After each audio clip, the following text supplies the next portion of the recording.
Hello and welcome to another stream of Assassin's Creed Black Flag. I already did a stream where I did some more of the story. I took a break and I've now come back off that break. Um, Instead of having the game closed down and then reloaded again at the start of this VOD, it'll just be me at this screen jumping back into where we were. So I exited the Animus at the end of the previous stream. So now we're going to go back in to the Animus.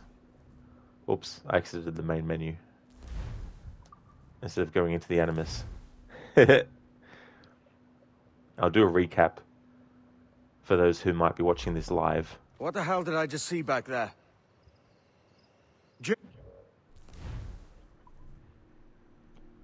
Last sequence recap, Sequence 3, The Republic of Pirates, in which Edward Kenway, newly named captain aboard his newly christened Jackdaw, set sail for Nassau, Pirate Republic, whereupon he reunited with old friends Ed Thatch, Benjamin Hornigold, and James Kidd, and there, under the tutelage of his betters, learned the proper methods of captaining, seafaring, and pirating, and did ultimately cross paths with the Templar Julian Ducasse, whom he killed out of caution, wishing not to raise the Templars' attentions against him, as he continued his own private search for the mysterious observatory and the only man who knew its location, the Sage.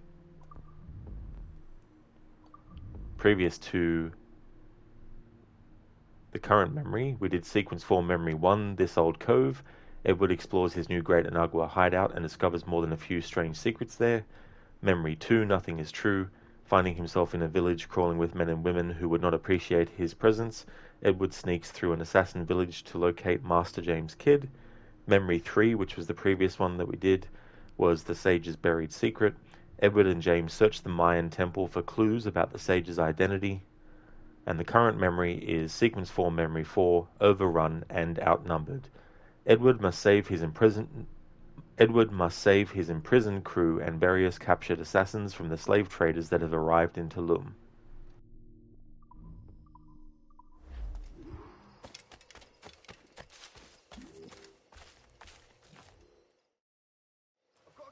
Quiet. The statue in the temple. Was that the man you saw in Havana? Spitting likeness, aye. It seems another sage has been found. The race for the observatory begins anew. Is that why we're whispering? This is your doing, Captain Kenway. The maps you sold to the Templars have led them straight to us. And now the agents of two empires know exactly where we operate. Leave this to me, Mentor. They have taken Edward's crew as well. I wonder what their lives are worth to him. Perfect. I was able to get it on a shot of Edward and his expression in that moment. Because Duncan Walpole was wanting to become a Templar, there were certain things that he needed to do in order to prove his allegiance or his seriousness in becoming a Templar. And some of those elements were he had to deliver a map showing all the assassin bureaus in the region, as well as a glass vial that they need as part of accessing the observatory. And Edward, after killing Duncan, and at that point not knowing anything about assassins and Templars, purely and simply stole his clothes and found those items in it, and then decided to carry out what Duncan wanted to do, simply because he could see that maybe he would get some money out of it. So, long story short, basically Edward is the reason why everything has gone wrong for the assassins in this story. And so now his crew has actually been taken hostage. And before this point, it might be easy to assume that Edward is all about the money at any cost. Therefore, if his crew had been lost, that thinking he is only out for the money and that there's nothing more to him, you wouldn't be surprised if you were to find out. And this isn't the case, but I'm just saying, if it was the case, you wouldn't be surprised to find out if he was like, I'll just get another crew. But that's not what's happening here. As we can see from his expression, at hearing the fact that his crew is actually in jeopardy, this right here is something that Edward is going to be 100% serious about. Up until this point, with Mary and with Artabai, he's been very glib and he's been very like, oh yeah, whatever, I only wanted money. This is why I did it. I didn't care for your cause, anything like that. I just did it for money. Therefore, I don't care about anything else except money and all that kind of stuff. But we see here the first time where Edward is potentially going to lose something that is more important to him than money, which is his crew. And so this expression on his face right there is very, very, very, very indicative of how he's feeling about getting that information. And I'm so glad that I was able to time the button pressing right to pause it there. For those who don't know, I'm getting the screen paused on the PlayStation when you're actually streaming. Or if you're not streaming, if you just want to take a screenshot at any point, there's a shortcut button that you hold down to actually do it quickly. But if you want to go in and choose some other options for stuff, you press that button once. And what it does is it brings up a menu on your game screen where you can take a screenshot, you can mess with your broadcast settings and all that kind of stuff. So when I press that button, it makes the screen pause. But unfortunately, it doesn't do it as soon as you press the button. There's actually a little bit of a delay. And so there's been some occasions where I haven't been able to stop the cutscene exactly where I wanted it to stop because there was an image or there was an expression on a character's face that I wanted to actually have up on the screen and paused so I could talk about it and bring attention to it and all that kind of stuff. So it's good when it actually works and I get the timing right. So in this case, I was able to get the timing right to get this expression on Edward's face right now. Hey there, Crooked. Welcome on in, Senny. How's your day going? Hope you're having a good weekend. So just to recap what's happened at this point in the story, Edward's crew is now kidnapped, held hostage by the enemy here, and upon hearing this, he's obviously distraught because they mean a lot to him, which is juxtaposed against to his earlier behavior where he's just acting very glib and not so serious about stuff. But here he's at risk of losing his crew who are important to him, and so now he's going to very seriously he's going to be taking things very seriously now.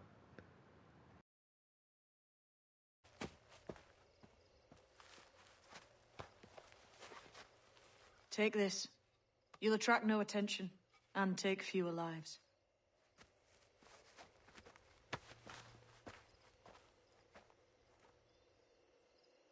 Use them darts on this one coming now. Quick!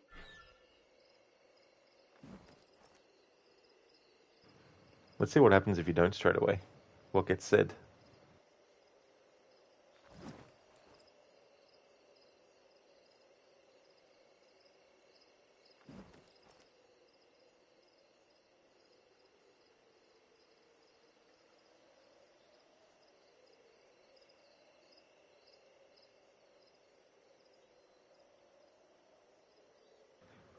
Oh, the story playthrough is going really well, dude. I just got back from a break. So I did one stream session today, and we're up to this part now. It's been good to stop things and talk about stuff, and I'm so glad that I'm able to do that with the PlayStation as well. Just comes in handy so much. Because sometimes it's very easy for things to go by quickly, and then when you're talking about it, not everyone might have fresh in their mind what just happened. So to be able to pause it, literally at the point at which there might be a facial expression that you want to talk about, or an event that's just happened, and all that kind of stuff, being able to pause it like that has definitely come in handy for this type of playthrough. And it's been really good to do a dive like this with this game. I wouldn't mind actually doing this in the future with some playthroughs of other Assassin's Creed games. Not every single playthrough, but doing special ones where I just basically talk about stuff that's happening in the game and all that kind of thing. And also not having the music is quite interesting, especially in moments that are action-packed. But now it kind of adds a little bit more realism to it, because obviously in this time period, they didn't actually have someone playing music while they were boarding ships. So it adds a bit of realism in those sorts of situations, just having the dialogue and sound effects. And I'm glad to hear that you're doing good, Senny. Great that you're having a good weekend, that you're enjoying yourself. Quiet and effective, see?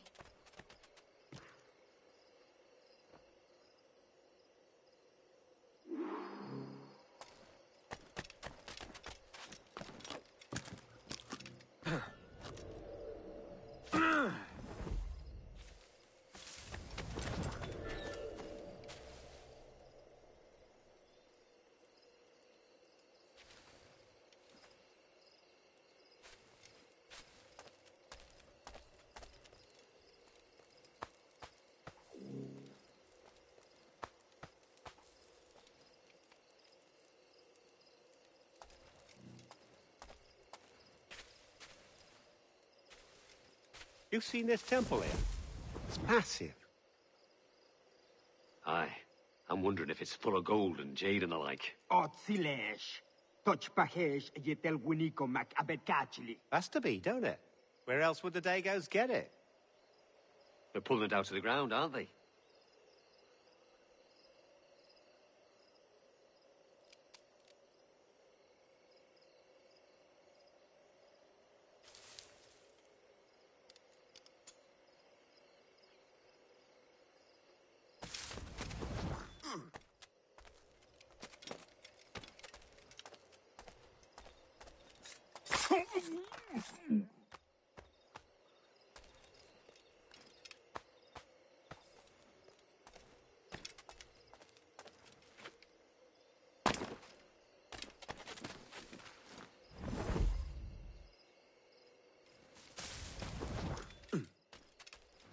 I'm curious to see what they've programmed Mary to do in this mission as we go through. Currently, Mary is still hiding behind this tree here. Come back here, you!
Hello there, Code.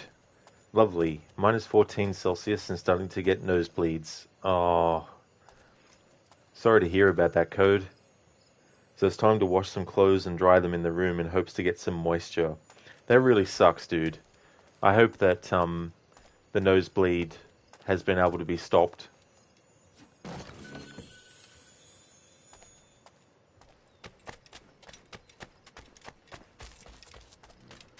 Let's see if Mary's still behind this tree.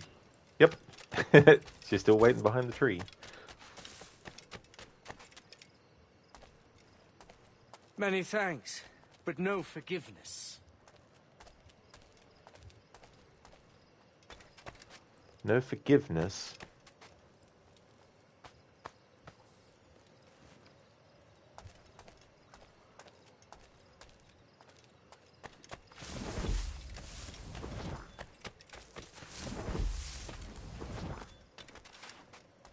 Hey, Mary.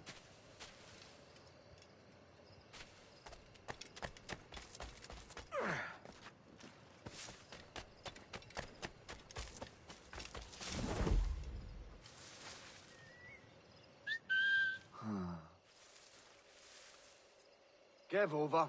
I didn't see him.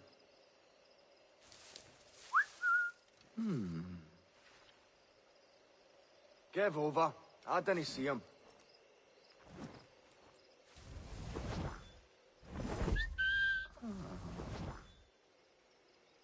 We can't look all day.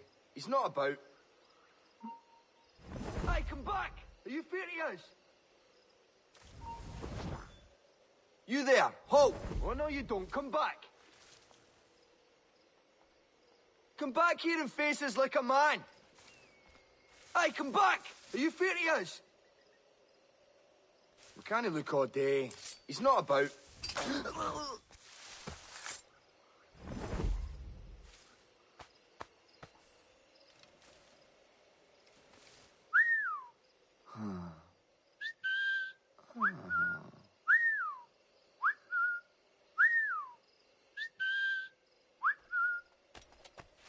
Oh, he's finally going to look.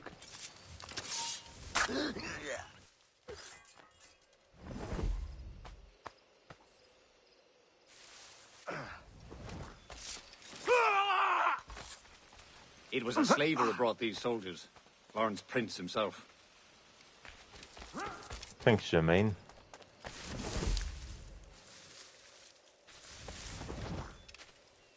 Plague and perish if this ever happens again.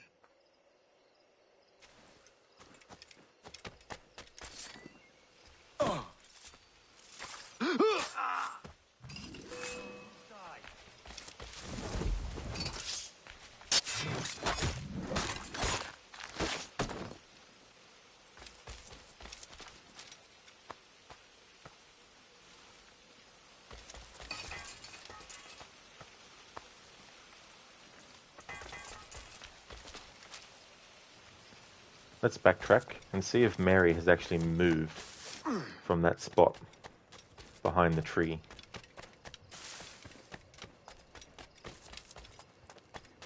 Okay, she has. Alright, so I don't know where Mary has actually gone then.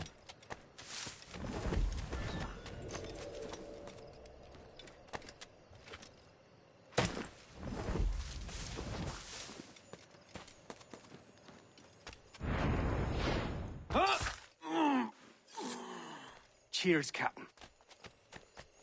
Jack thanks you hardy.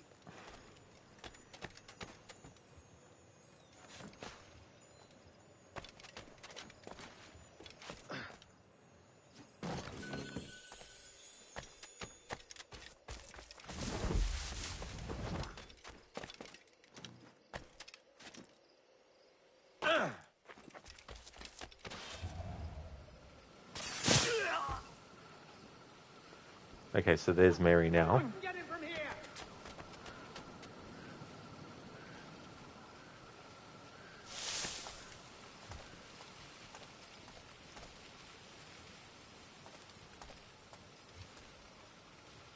It's a shame there's no dialogue if you catch up with Mary again at different points in this particular memory. But at the same time, it's been cool to track other characters because I was tracking where Adewale would go at certain points. Just out of curiosity to see where they've made the pathing for the characters.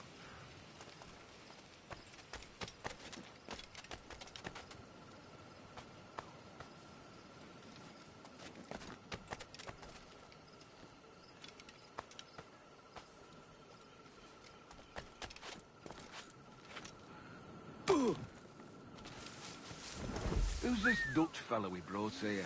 What a sourpuss he is. A slaver named Prince.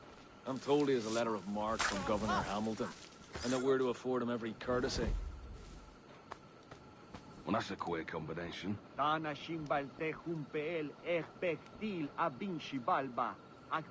Look, all I know is he's looking for someone, and we're to help him find it.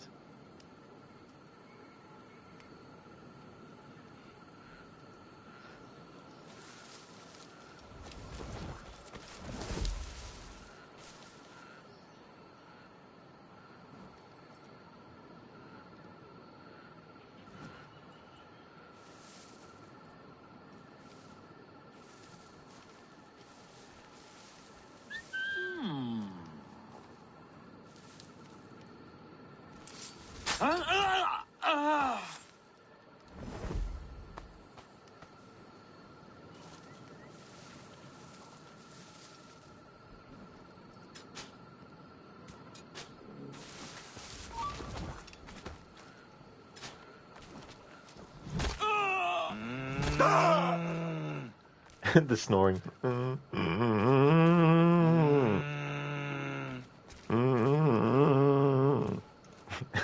Is it out of kindness you do this?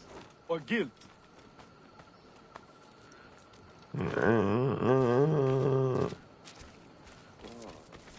Love that kind of snoring.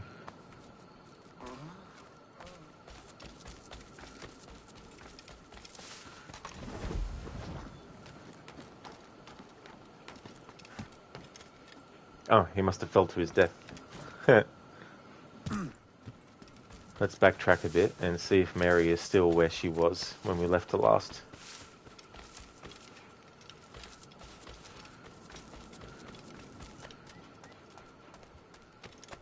Okay, Mary had stopped here before last time.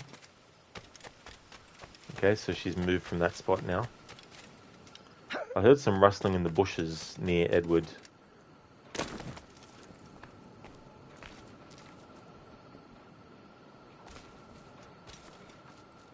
Or some footsteps somewhere. Maybe Mary's gone up this way.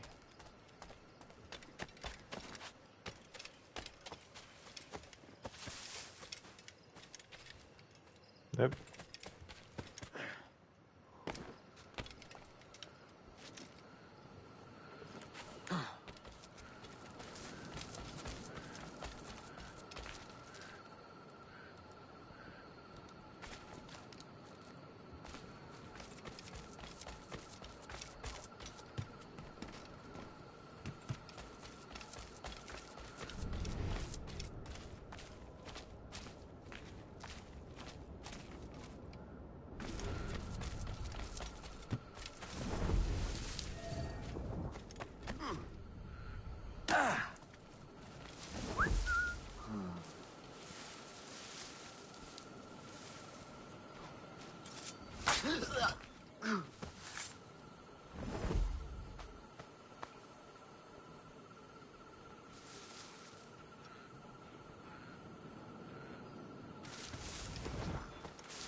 I may thank you later, if you manage to live through this.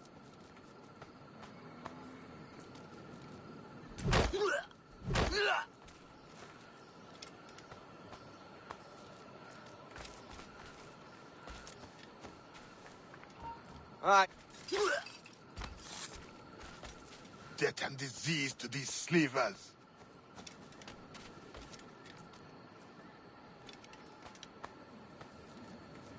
Hello, Mr. Goatee. Welcome on in.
The game's going really well, Mr. Goatee.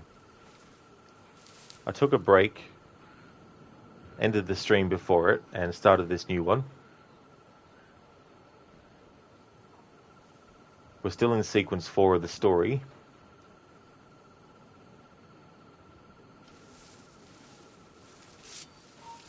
I'll have I yet.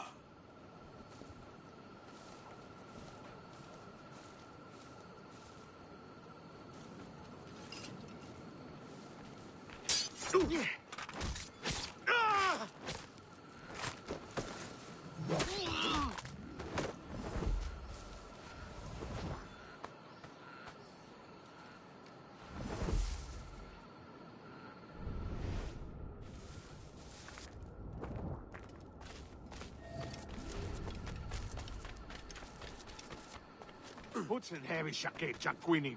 Haj ha Jarakin. Yeah. Carting old misers around ain't what I signed up for. You were pressed into service, you knob. Ease off, mate. You ain't got nothing on us.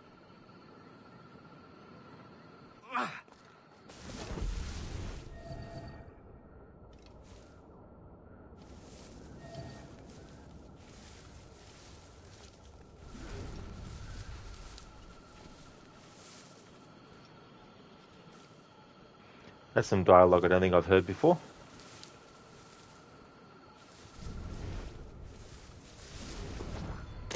Mr. Goethe, you saw the stream timer reset on you.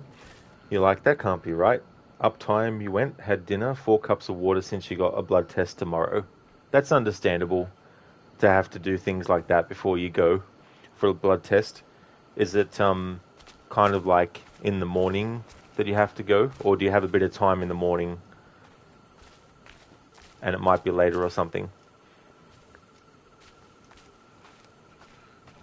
What I've wanted to do is shorten the stream lengths to be more bite-size in a way for VODs and stuff like that. Because I'm like, because I stream for longer than usually people necessarily do normally, you know what I mean? Like, sometimes people only stream like 3 or 4 hours and then that's it, you know. I'm starting to think more also for YouTube content as well. And I feel that on YouTube, not many people would want to watch an 8-hour video compared to people who might be willing to watch a 3-hour video or something like that too. So I'm trying to just expand the scope of what kinds of viewers and what format they're viewing it on, and you know, how much time they might have, or also making things just a bit more less daunting, because someone might look at an 8-hour video and go like, oh, I don't really feel like watching an 8-hour video, but maybe I can watch this, you know, 2.5 or 3 or 3.5 hour video. And it's just different, because if you're streaming for a long time, it's cool and all, because obviously you're having different times that people can come into the stream and catch you live and that kind of stuff. But I just thought I'd test that out and see what it's like. It's a bit difficult sometimes because there's parts of the story that you might have to wait to get to.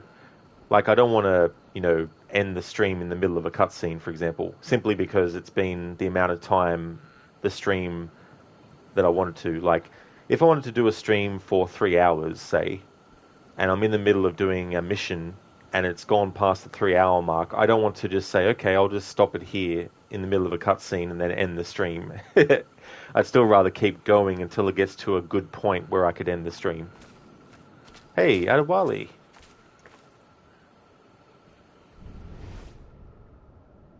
Many thanks, brother. Cheers, mate.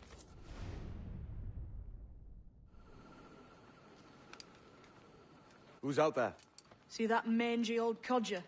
He's a Dutch slaver called Lorenz Prins, living now like a king in Jamaica. Bastard's been a target for years. Bloody hell, we nearly had him. By God, you bravos are a cheery bunch, eh? All frowns and furrowed brows. Captain Kenway, you have remarkable skills. Thanks, mate. It comes natural. But you're churlish and arrogant, prancing around in a uniform that you have not earned. Everything is permitted. Isn't that your motto? I absolve you of your errors in Havana and elsewhere, but you are not welcome here. Sorry, mate. Wish it were otherwise.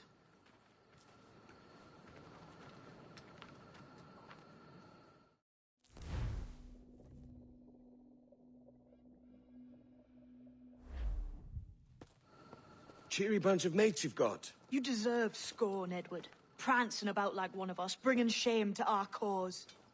And what is that? Your cause? To be blunt, we kill people. Templars and their associates. Folks who'd like to control all the empires on Earth.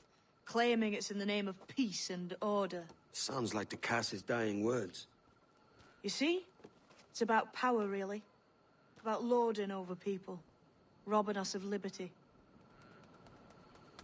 That another message from one of your friends? Aye. I'll show you.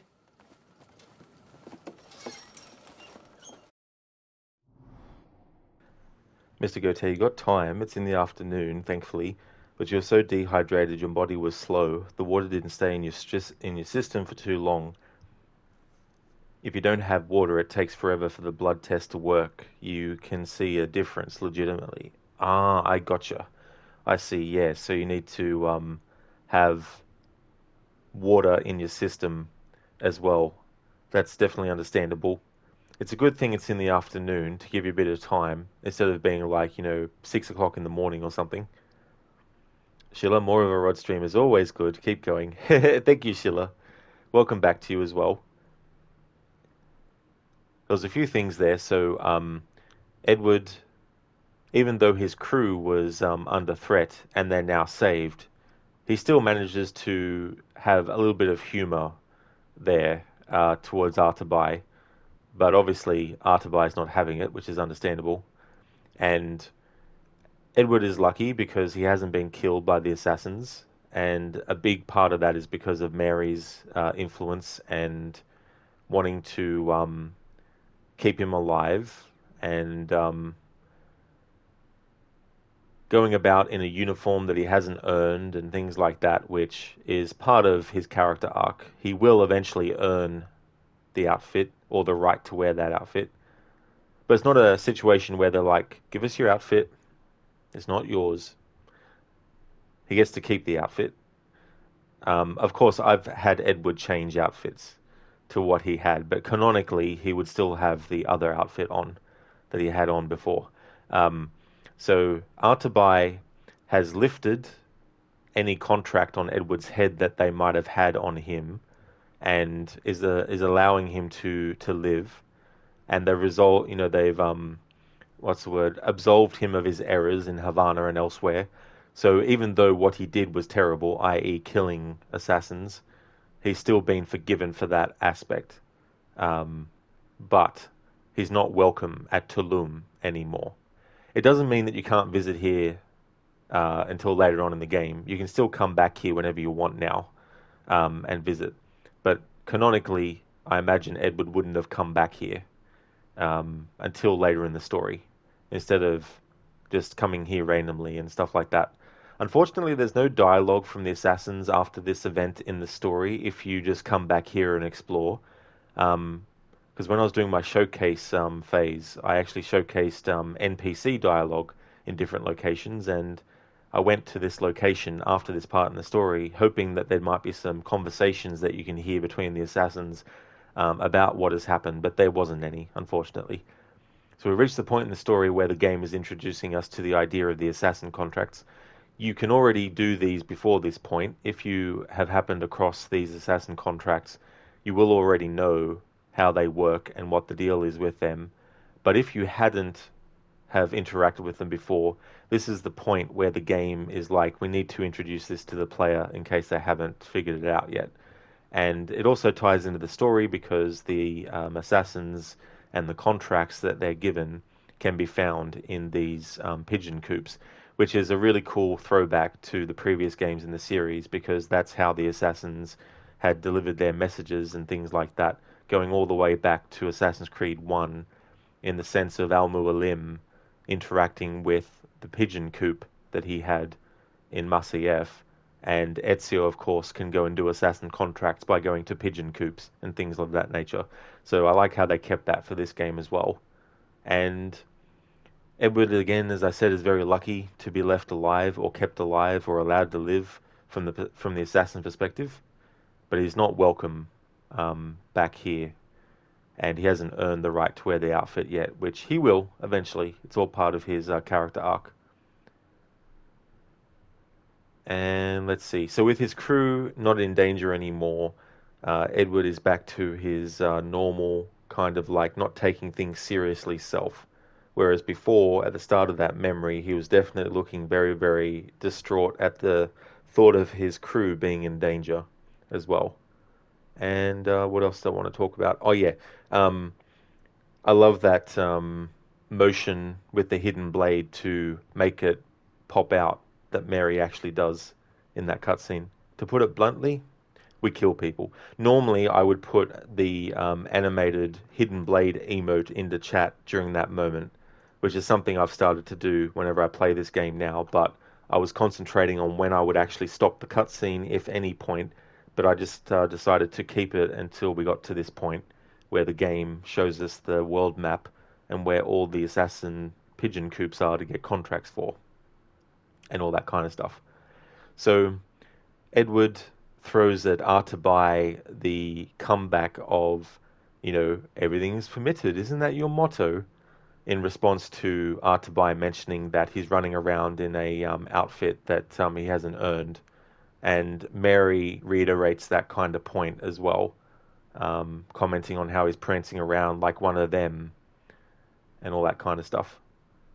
So I like those moments, and I was saying in the previous stream how important Mary is as a character, and the idea of the fact that this game is well and truly what I would still consider an Assassin's Creed game.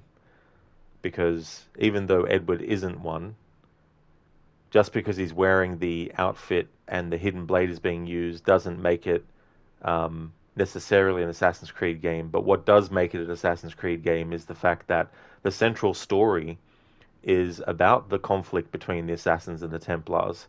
Edward is not an assassin, no, but he's being taught lessons. Whether he is actually taking them on board yet is the point about his perspective on things.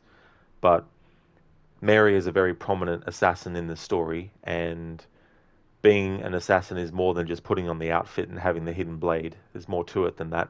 And the things that she's told Edward up to this point are in aid of trying to instill and impart some knowledge about things. And at the back of her mind, I'm sure that she's wondering if there is a way to redeem Edward and perhaps even recruit him as well. So Mary is very much acting as a mentor, even though she's not officially one to Edward. That's the function that she is serving in relation to Edward and the things that she talks about related to the Assassins and the Creed. And if we were playing a game as her, it'd be a different story in terms of like how we perceive Edward as a character.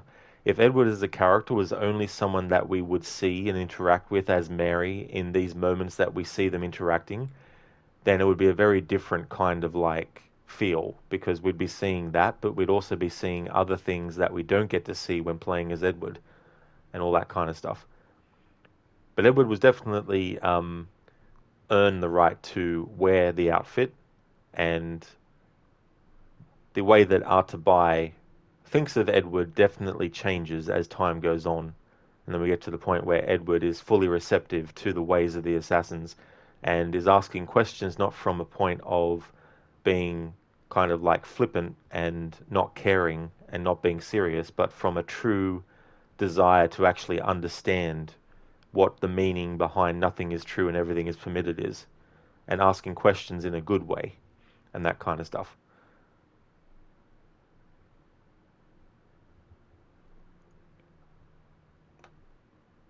Oh, you had a unexpected nap, Schiller? Oh, that's no trouble at all. I hope that you enjoyed it. I hope you had a good nap. Mr. Gote, if you ever want thumbnail help with the stream, you do work on Photoshop, and you do it for some streamers as paid and some commission. Well, thank you so much, Mr. Gote, for offering. I definitely will keep it in mind. At this stage, I haven't really thought too much about things of that nature, but I'll have to start thinking about that the more I actually have my videos exported to YouTube in chunks like this as well. Hey Lucinda, good morning to you. Thank you for joining as well. I hope it's going good. Black Flag is going great today. I finished my previous stream, and we started this stream in the mission where Edward has to rescue his crew and also assassins who have been captured. And he's just learnt about the pigeon coops and all that kind of stuff. But it's going well. I covered some more present day stuff. I will be covering some more soon as well. I've unlocked some unlockables due to where we can actually currently access certain rooms in Abstergo and all that kind of stuff. But I don't have the unlockables in their right order yet, because I unlocked a recording of Desmond's, but it's his third recording. So I want to wait until I at least have the first two. And getting the sticky notes, which have some information on it and all that kind of stuff. So yeah, it's going really well. Sheila, the game shows Edward's development until he is ready to become an assassin. It's 100% an AC game. Exactly, Sheila. Because I was saying before in the previous stream that if it was just a pirate game, we wouldn't have any assassins in it. There'd be no Templars in it. There'd be no hidden blade. Edward wouldn't encounter Duncan. He wouldn't come across the assassin. He wouldn't have the outfit. He wouldn't have the hidden blade. Mary wouldn't be a character in it, necessarily. They could still tell this story as purely a pirate, but there's so many elements in it that are very much Assassin's Creed that to say it's not an Assassin's Creed game and it's just a pirate game is disingenuous and isn't accurate to the actual game and all that kind of stuff. But it's also a game that, if you hadn't played the previous Assassin's Creed games before, because it covers certain bases that people who've already played the games before would already know, it means that new players are learning things as Edward is learning things too, as well.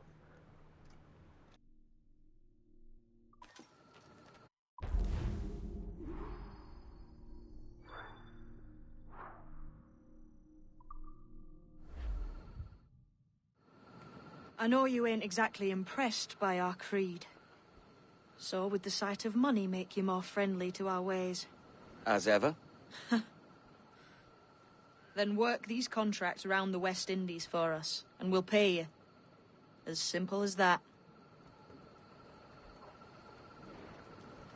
The other thing to consider as well is, let's say that Edward, from the start of the story, was an assassin.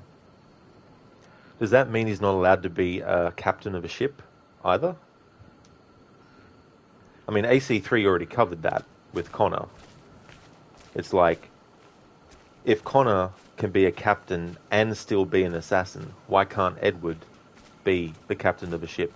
So if you stripped away the fact that he's a pirate and started off the story where he's a captain of a ship who joins the assassins and then gets the outfit and the hidden blade,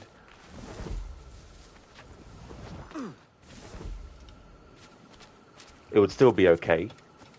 So the fact that he's actually a pirate doesn't necessarily negate any Assassin's Creed elements. It's the same with other characters who aren't assassins as well. People like Cassandra are different though, because they're a mercenary and they're in a time period where the hidden ones haven't been created yet. So that's a completely different thing, because Cassandra is not an assassin. And she's not a hidden one.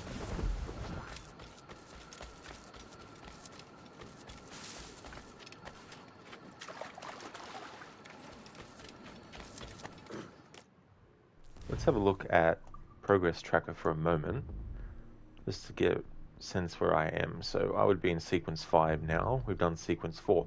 Okay, so I'm going to do sequence... we've done Sequence 4. After Sequence 3, we were brought out of the Animus automatically by the game, and I covered present-day stuff that I could there, and nothing had changed with the dialogue from NPCs. They were still saying the same stuff. So now that I've finished Sequence 4, I'm going to exit the Animus just to see if there's any change as well at that point. Mr. Gote, I hope you have a good day today. Listen, if you don't catch you on later, if you go to bed early. I hope that when you do go to sleep, Mr. Gote, you get some good rest, especially ahead of tomorrow as well. That's okay, Sheila. See you when you get back.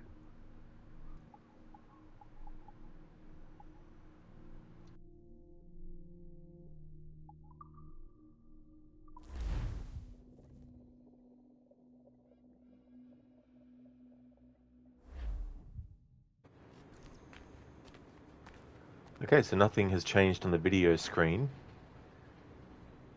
in this part of Abstergo Entertainment's building, that is.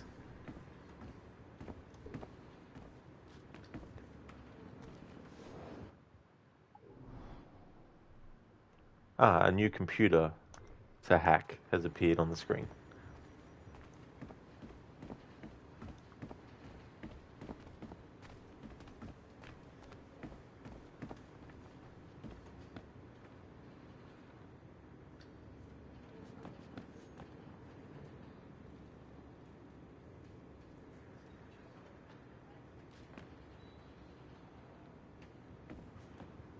I guess they're not talking at the moment.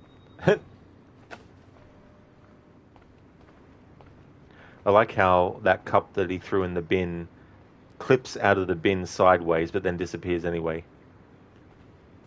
Yeah, but the floors don't creak, there's no mice. Still the same dialogue. Okay, nothing's changed there yet.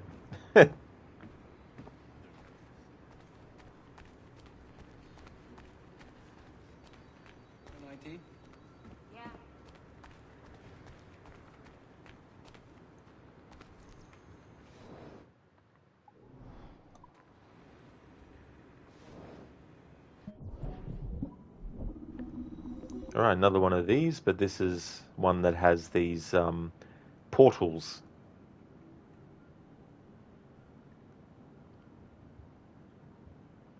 Mr. Goethe, you hope so too. You've been eating and drinking normally and sleeping lately. It's definitely good because I imagine your body has, because it's been through the ringer, trying to get back to some kind of like schedule for your, body as well has been difficult.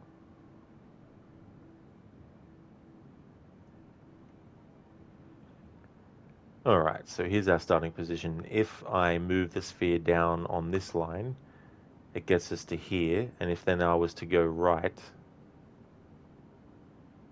it would take us beyond that green line well and truly to there, and if I went up, then it would go to that point. The question would be, if the ball goes in there, which other portal will it go to?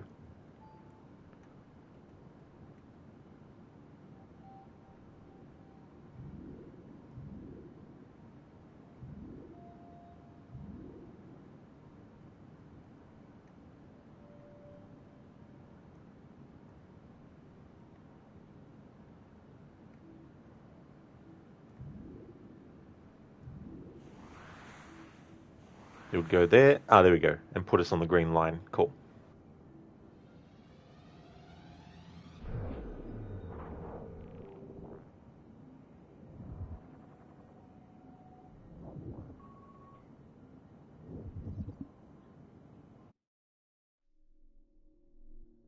Cool.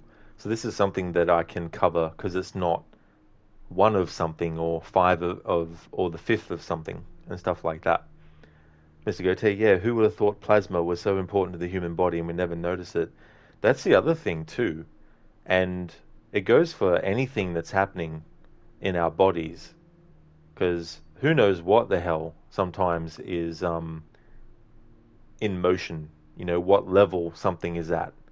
And because of that, it makes certain things that we don't find out until a certain point in the evolution of it that we go, oh shit, didn't realize that was happening, and now it's got to this point, and having to get it dealt with and all that kind of stuff.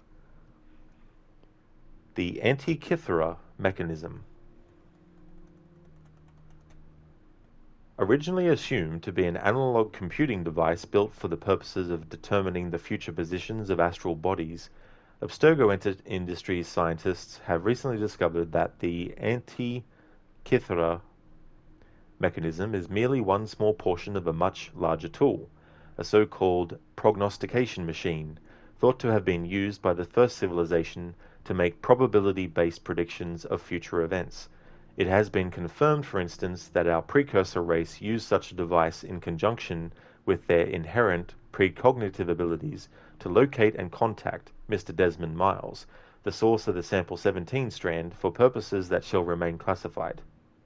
It is also known that, due to the nature of these quantum probability measurements, that such machines would have been exceedingly difficult to use, and that many hundreds or thousands of trials would have been needed to peak such great distances into the future.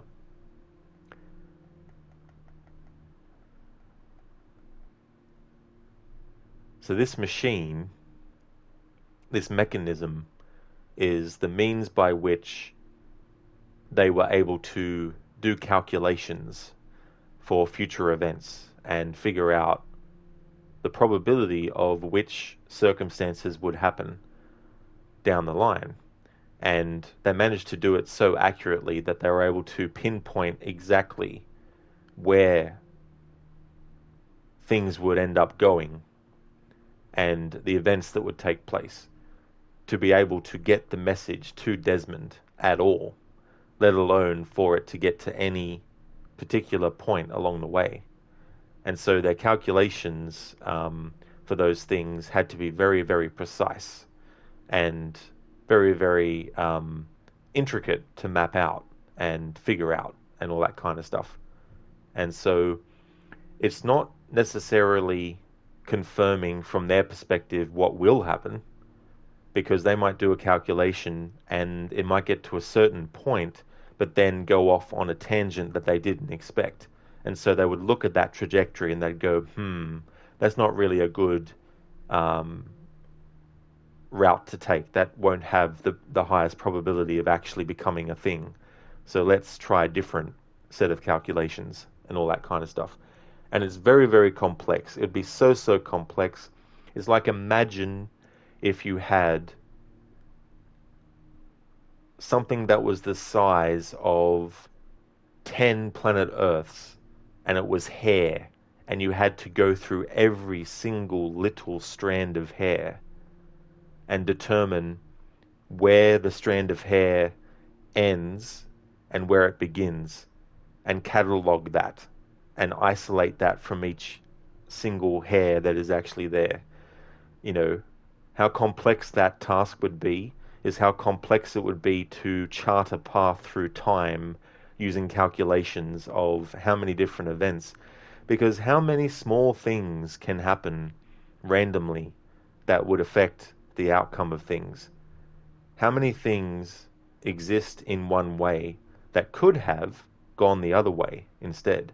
How many people were born that might not have been born had one tiny thing been different along the way? And how many people would have been able to live in a time period where certain technology was actually available unless certain things happened along the way? But imagine trying to chart every single little step. You would have to try and calculate how many times someone coughed, how many times someone tripped over something, how many times someone dropped something.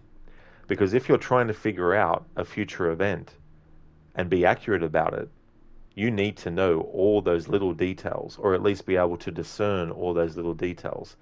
So when I think about that in terms of like time travel, imagine trying to travel through time to prevent something from happening. You wouldn't just need to know the time it happens, where it happens, who's involved with it, and what is actually making it happen. You would need to know the thousands, millions, billions of little tiny things all throughout time that led to that particular set of things in order to prevent it from happening. Because simply knowing when something happens doesn't mean you're going to prevent it, because there could be something that you are doing without the knowledge of other stuff that is actually going to also make that result happen. It's kind of like, if you look at Back to the Future Part 1, there's a scene where Marty, when he goes back to 1955, comes across his own father, or if you look at the perspective from his father, George McFly, in 1955, who isn't a father yet, Marty encounters his father with binoculars in a tree, spying on Lorraine, who ends up in the future being the wife of George, right? He interrupts his father. His father falls from the tree, lands on the ground. Lorraine's father's car almost runs over him, or is about to, and Marty pushes his father out of the way, and he's the one that ends up on the ground, and Marty is the one that almost gets run over, and Marty is the one who meets Lorraine, quote-unquote, formally or informally, instead of George, which means that instead of his mother becoming, or being interested romantically in George McFly, she becomes romantically involved in Marty, not knowing that he's actually her son from the future going back in the past. you know. So Marty wanted to try and stop his father from getting hit by the car, thinking that if he didn't, maybe something would go wrong. But what Marty didn't know is that the reason why his parents got together in the first place is because his father almost got hit by the car. You know what I mean? So he's making a change, but it has a different outcome. That if he didn't interfere, it would be a different story. It would go the way that it was supposed to go. But he didn't have that information. If he knew that that was one of the things that got his parents together, then he wouldn't have worried about jumping in to try and save his father. He would have let things happen the way that they were supposed to happen. And so when you think about that kind of stuff with time travel and all these things, when you think about charting your way through that and thinking, what would happen if these 10,000 things happened? What would be the end result? And using this kind of device, the Isu were doing calculations like that, trying to figure out what are all the things that happen, and are we going to get a result that we want? Okay, the probability that it's going to end up being that is 5%. That's not good. Let's run the calculations again. The probability that that's what's going to happen is 99.9%. Okay, let's go with that. So this Antikythera mechanism that we're looking at here is essentially a device that was used by the Isu to calculate the trajectory of how things might end up being in the future based on their own position in a timeline. Mr. Goethe, you would have to send you the picture Dr. drew you to explain it. That's fair enough as well, Mr. Goethe, because sometimes it's a bit hard to put into words something that you've seen as well, because it might not 100% put in the mind of the person hearing the information the exactness, that a picture would. Code, there is an episode in one of the newer Star Treks on that specific thing. A 2-part episode. A scientist creates the time ship, eradicates their enemy, but causes critical genetic diversity to vanish, which equals a plague. Scientist tries to fix it and eradicates thousands of planets without success. Oh. Yeah, that's the thing, like using time travel in stories like that is, it can also be a good way to analyze so much stuff, I'll give an example of something I was going to talk about, but I want to respond to Super Meathens as well first. Hey there, Super Meathens. I hope things have been going well. Imagine that you failed to prevent something from happening because you accidentally stopped someone from farting because they no longer thought they were in the room alone. And what if that person, if they were the one to create something that would be beneficial to humankind? Imagine if the fact that you succeeded ended up stopping them from doing that as well. It could be another kind of thing. The example I was going to use as well is there was this show called Early Edition, and it was about this newspaper that would appear on the doorstep of this character, and it would tell the character what was going to happen. I think it was either that day before it happened, or it was going to happen the next day. And so what he would do is try and change how things would end up going. So if someone was going to die, he would already know that was going to happen, where it was going to happen and when, and they would go and do whatever they could to prevent that person from being there at the time. But there was one episode where the friend of the main character, who eventually was brought in on the whole thing of, hey, I get a newspaper that tells me what's going to happen in the future. And in the newspaper, it showed that his friend was going to help a pregnant woman deliver her baby inside an elevator. So the friend was like, I don't want to do that. I'm not going to do that. And so he's like, right, I'm going to try every single thing I can do to make sure I don't go in that building, and I'm not in the elevator, and I don't go anywhere near that woman. And so what happens? He ends up in the building, ends up in the elevator with the woman who's pregnant, and he has to help her give birth. And do you know why he did? Because everything he did to try and prevent it is exactly what was needed to happen to actually be there at the right time. So I thought that episode was really interesting, and it's always stuck out in my mind. That's probably the only episode of that show, because it's a very long time ago. I was probably like maybe 11 years old when it first came out in the 90s. So I never saw all the episodes, and I never watched probably more than the first season or something like that. But that particular episode always stood out to me, and it's a good example of how sometimes when you're trying to prevent something from happening, the very things that you're doing to try and stop it is what is needed to make it happen. Okay, so this is a different piece of technology now, the Baghdad Battery. A mystery that has puzzled scientists for decades, the Baghdad Battery's ultimate secret has finally been discovered. This year, and to put this in context, the present day of this story takes place in 2013. So when they say this year, they're referring to 2013. This year, researchers at Abstergo Industries determined that these batteries contained, at one time, a synthetic precursor element capable of producing power by harnessing energy generated by the passage of time. Eerily similar to what theoretical physicists have called time crystals, this unknown crystalline material was able to generate tiny but unlimited levels of energy simply by siphoning energy from the passage of time itself. Though minute, the resulting power was likely enough to power a small LED, resulting in a humble but incredibly efficient means of producing light. To date, a functioning precursor time crystal has not been located.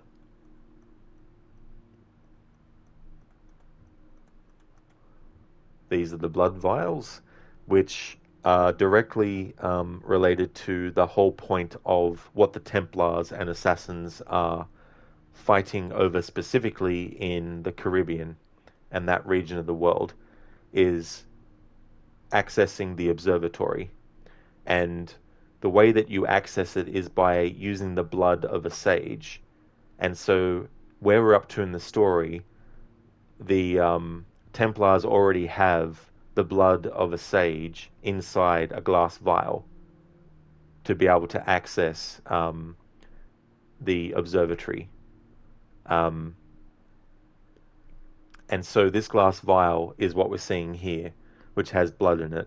And what it does is, for those who don't know, if your blood was inside one of these vials and then that cube was put into the observatory device, they could actually see through your eyes in real time what you're seeing, but also hear what you're hearing. So you can imagine having such an advanced piece of technology centuries ago would be something that the Templars would definitely want to get their hands on to be able to use. So the blood determines whose eyes and ears things are going to be perceived through as well. And if you're dead and your blood is in this vial, whoever puts the blood vial inside the mechanism, the device, wouldn't see anything because you're dead. So once the person dies, it becomes useless. However, with Animus technology and being able to actually use DNA to actually put it and have the Animus analyze it, to Templars in modern times, all the blood of dead individuals throughout history, if they could find it, would allow them to be able to scour their memories and find out stuff as well. So people who have died in the time period that Edward's living in, the blood of them would be useless for the Templars to use. But in present day, if they were to locate the observatory, which is why in the present day story in this game, once your character experiences the memory that first introduces this, the upper people in Abstergo find out, because obviously things have to be reported to them, and so they find out about the observatory and the blood vial and what it does, and so naturally they want to access the observatory in present time so that they can access all the vials that might be there. However, what they don't know yet, because our character hasn't experienced that memory yet, is that by the time Edward ends up basically leaving, or to put it more precisely, when Edward returns to the observatory later in the story all the blood vials are actually gone. So they won't be able to use the memories ultimately of Edward to actually find where these blood vials went to as well. But because they know that they exist now in present time, then they want to actually find anything they can on it.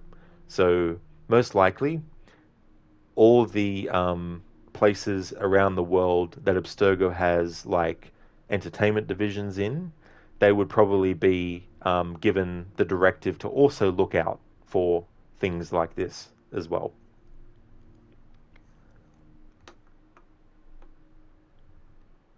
Code? Oh wait, hell, yep, Voyager, too many series.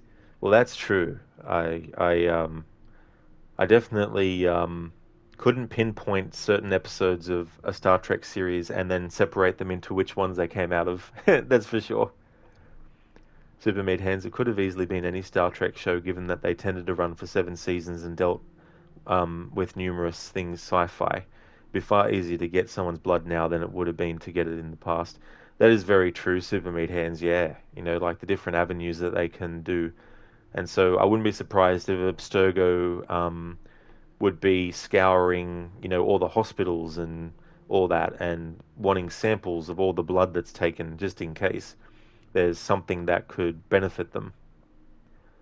Sheila, if you wonder if they ever introduce alternate timelines in which they can change the past thanks to the Animus. I hope not, but I don't think that it's an absolute no-go for Ubisoft. That's the thing, Sheila. That's like very, very tricky ground to cover if they were to. Especially if you think about, you know, what's happened in the past.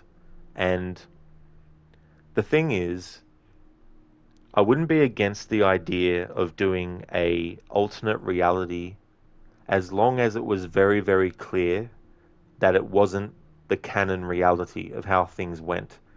And the best way to do that is to not have any characters that we've already met be in that alternate universe. So, for example, instead of doing an alternate universe where we have an alternate Ezio, for example, do an alternate universe where Ezio doesn't exist at all. And the other assassins before him that we know of don't exist in that universe either. And make it that from that point forward, no other assassins that are known are even born in that alternate timeline. So that way you could do an alternate reality with the series that doesn't tread on the toes of the primary reality, if you wanted to put it like that way. But the tricky thing about that is it can be very easy for people to get confused, and then it's like, is this canon? Is that not canon? Why isn't Ezio here in Italy? You know, why isn't Connor here? You know, what's Arno not doing here? You know, and all those sorts of things. But it's a very tricky area to go into with that. Like, I don't mind it if they frame it in the perspective of, hey, you're someone working for Abstergo, and we want you to try and predict, using these technologies that we've discovered from the Isu era, we want you to use these technologies to try and predict what's going to happen in the future. And they run the simulations in the Animus, and that would give them the opportunity to experience that version of reality in a simulation. And that's the important thing to remember too, that these are simulations of what happened. And the technology in the earliest form, the probabilities and the accuracy of what it could represent would probably be different with future Animuses, you know, and all that kind of stuff. So maybe 50 years into the future on from whatever game in the series you want to pick, maybe if they had something that was even more powerful of an Animus, they might be able to go, hey, hang on, this isn't actually how things looked. The DNA was read wrong by the previous Animus. Because technology, as we know, isn't infallible. Even the most advanced technology breaks down or doesn't work sometimes and has to be fixed. The illusion that more advanced technology equals technology that won't have any negative things related to the quality of it is something that we as humans can forget sometimes. It's not until we're faced with the actual thing where we're like, oh, fuck, you mean I can't use my phone to call the emergency services for help? But we're living in this time period. We should have technology that doesn't break down like that. And the truth of the matter is, we do. We exist in a time where technology, even though it's way advanced than what came before, doesn't mean that it's free of breaking down and all that kind of stuff. But the whole idea of using an animus to experience memories is just so cool. The thing is, though, if it did exist, I'm not saying that it does exist now, but I'm saying, let's say that they did eventually create technology that could take our DNA and actually access our memories. There is no way that they would be like, we have this new technology. You can experience memories. Here. Everyone. You can use it. They'd be like, we can't let the public use this. We can't let them know about it even. We need to keep it under wraps, So the Templars end up ultimately revealing Animus technology to the public at large. And that's part of what this present-day story in Black Flag is reiterating from what was established in Liberation. This idea that Abstergo are taking memories that they've recorded from the Animus sessions and they're cobbling together a version of events that more suits their goals. And in Liberation, there's certain memories that they edited the footage of to appear to be one way, when that's not exactly accurate to how it was. And so Black Flag is carrying on that, because the main character you're playing as an employee of Abstergo Entertainment, it's your job to actually analyze the memories, experience the memories, and the footage from those sessions will then be taken later, and they'll do editing with it to take out things that they don't want to be mentioned. So the Templars do eventually reveal to the public the existence of technology that allows you to experience memories of the past, but they don't reveal to the public that they're actually editing those memories and that they're not 100% being honest about what actually happened. And that's something that they end up dropping as part of the narrative in present day. But it's an interesting concept, and it adds so many different layers to the series as well. Blood vials. Little is known about the function of these blood vials, though dozens have been found since Abstergo took an interest in their recovery at some point in the late 1980s. Okay, so they already know about the blood vials before the memory was accessed. So what I said before was incorrect in terms of like when the Templars in present day became aware. So Abstergo took interest in the recovery of them in the late 1980s. Okay, so they already have. It's been a long time since I read any of this content, because when I play this game, I don't always read every single thing in present day. To date, only 3 have been found with their original contents intact, and of these, only 1 contained a confirmed sample of precursor DNA. Abstergo Industries executives have expressed a particular interest in locating more precursor DNA and, if possible, samples of our so-called mitochondrial Eve. As far-fetched as this sounds, please take special care to identify any vials you might stumble upon in a memory replay. Unfortunately, as the average half-life of DNA is a mere 500 years, any sample old enough to belong to either source, 80,000 years or more, will have degraded well beyond usefulness. We suspect it would require a minimum of over 250 similarly preserved samples and a hell of a lot of luck to sequence an entire precursor genome, though the true figure is probably closer to 500. What ends up happening is the current sage, John Standish, who is the IT guy at Abstergo Industries, he dies and his DNA is explored, and through that DNA they are finally able to sequence an entire precursor genome. So this document is foreshadowing something that ends up being something that they do. And they go into a bit more detail in it in Assassin's Creed Unity. And then there's also like Syndicate as well that covers some stuff related to that. So that's the glass vial, or the blood vials.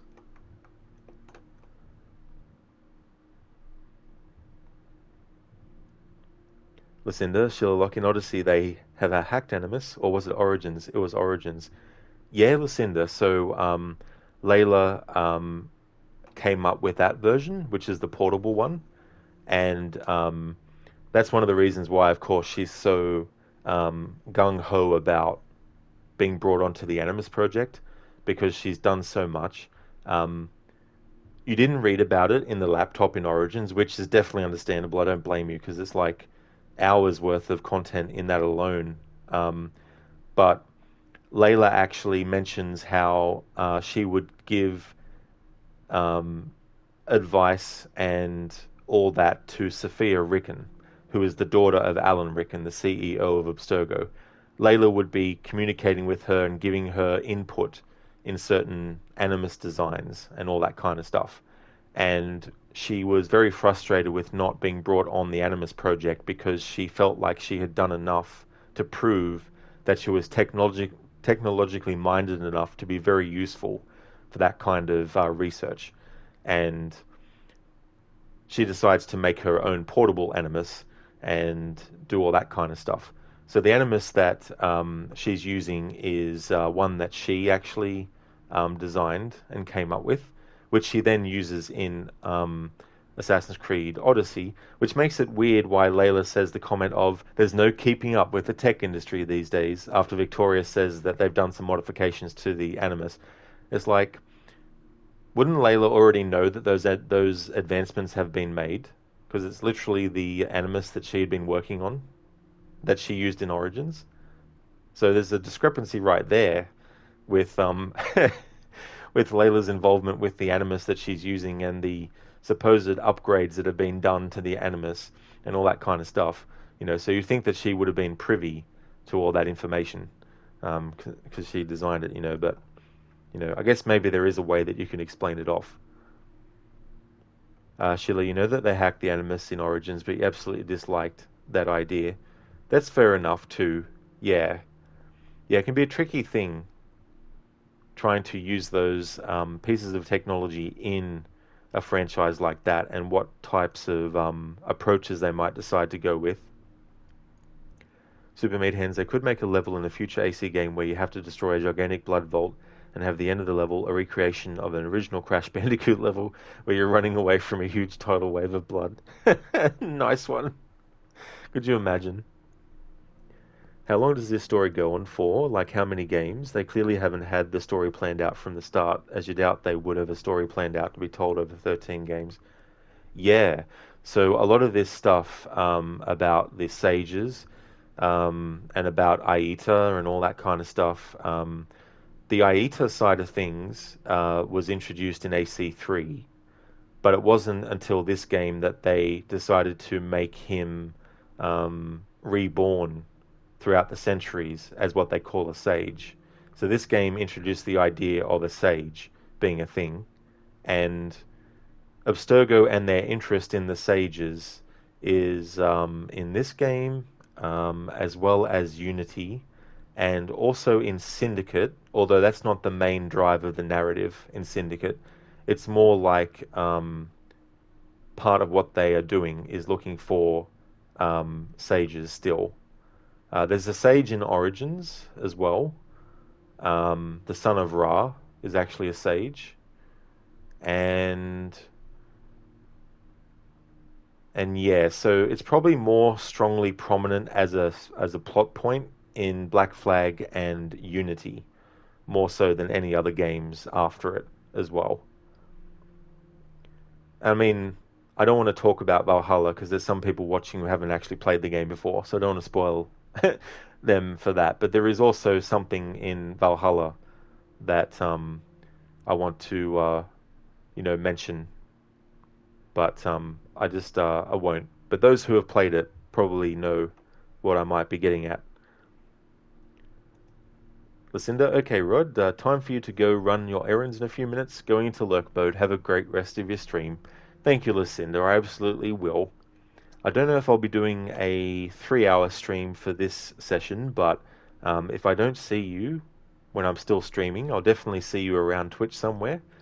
Thank you so much for being here, and I really hope that everything goes well today. You have a great day. Thank you for leaving the lurk. Would like to highly recommend people check out Lucinda's channel. Is playing through the series, the majority of the games for the first time. Assassin's Creed 3 was the exception. She actually did her second playthrough of that game, and all the other games have been first-time playthroughs. Currently on Assassin's Creed Odyssey, is also going to be playing through Valhalla and Mirage as well afterwards. If you're a fan of Resident Evil, Lucinda is also a big fan of that series, playing through that game, doing marathons of those at least once a year, but also doing other playthroughs of that.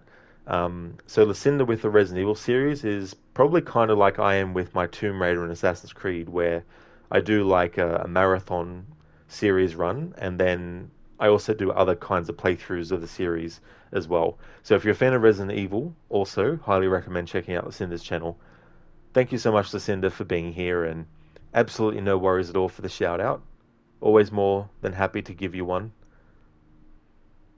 No worries for the kind words either, Lucinda. Definitely appreciate all the support that you've given me as well. So absolutely no trouble at all.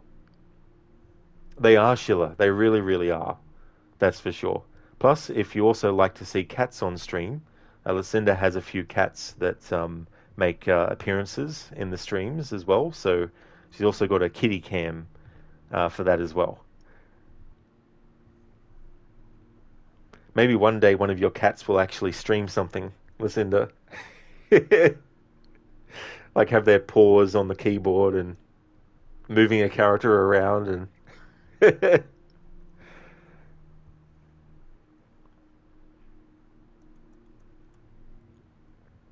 Crystal skulls. These ancient tools have been found on a few separate occasions at alleged precursor sites throughout the world. All are communication devices to some degree, although 3 distinct varieties have been discovered so far. The first crystal skulls worked much like the mobile telephony, however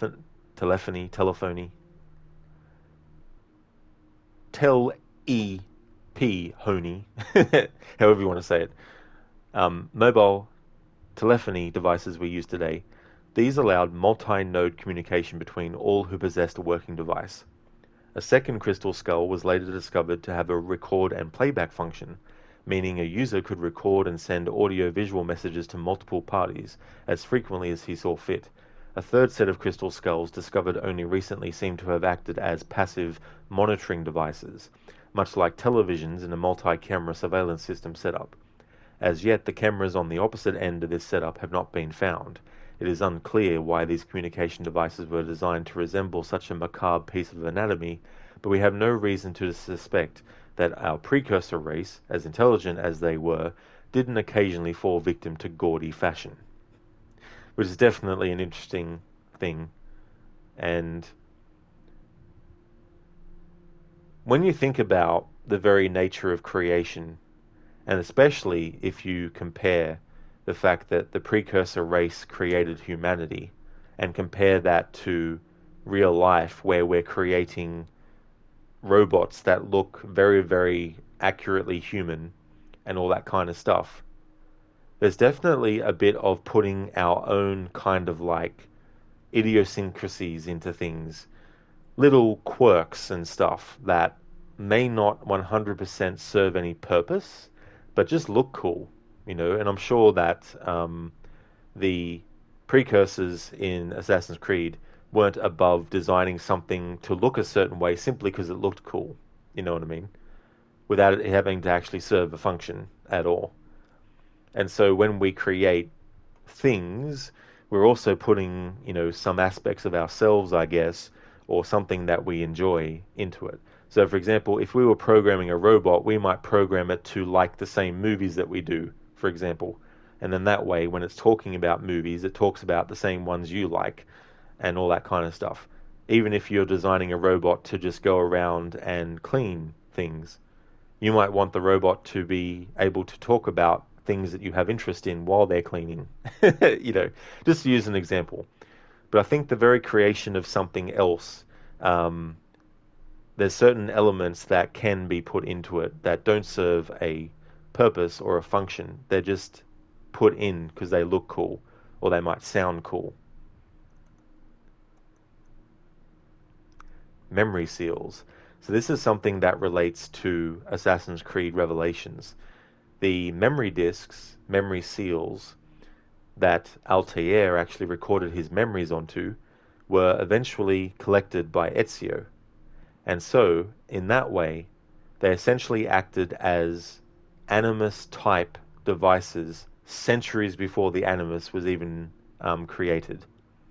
And because this is created from the precursor race, it means that the precursors were able to use things to store memories on and then relive those memories if they wanted to.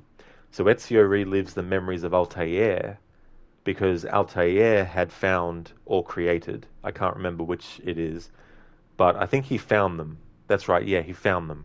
He found these memory seals that hadn't had any memories recorded on them yet. So he recorded his own memories, specific memories, into various ones, and Ezio collects them and is able to experience his memories. So this memory seal is one of the things that was carried over from Revelations into this game. And it makes sense that it would be, because Darby McDevitt, who was involved, of course, in the writing of Assassin's Creed Revelations, he also wrote the main narrative for this game. So it makes sense that something like that would carry over into it. Memory seals. These devices, powerful in function but limited in scope, were used by the precursor First Civilization to record brief memory impressions, which could then be played back or re-experienced by another user at a later date. Judging by their scarcity, fewer than 40 have ever been found or accounted for. It appears that these seals were not wielded casually by the precursor race, but were intended for use only by the wealthiest and most powerful members of that society. To date, no seals containing recorded precursor memories have been found, and only a few have been known to contain any information whatsoever. The seals used by the assassin Altair ibn la-Ahad to pass memory information to Ezio Auditore da Firenze are suspected to be functional to this day, but as of this writing, their whereabouts are unknown. As a point of interest, it can be revealed that many of Abstergo's early breakthroughs in genetic memory technology came about through close study of these artifacts, although current Animus technology is not based on their architecture. Code warning, occasional heavy petting included. Exactly, Code, with Lucinda Stream and her kittens. I mean, they're not technically kittens, but, you know.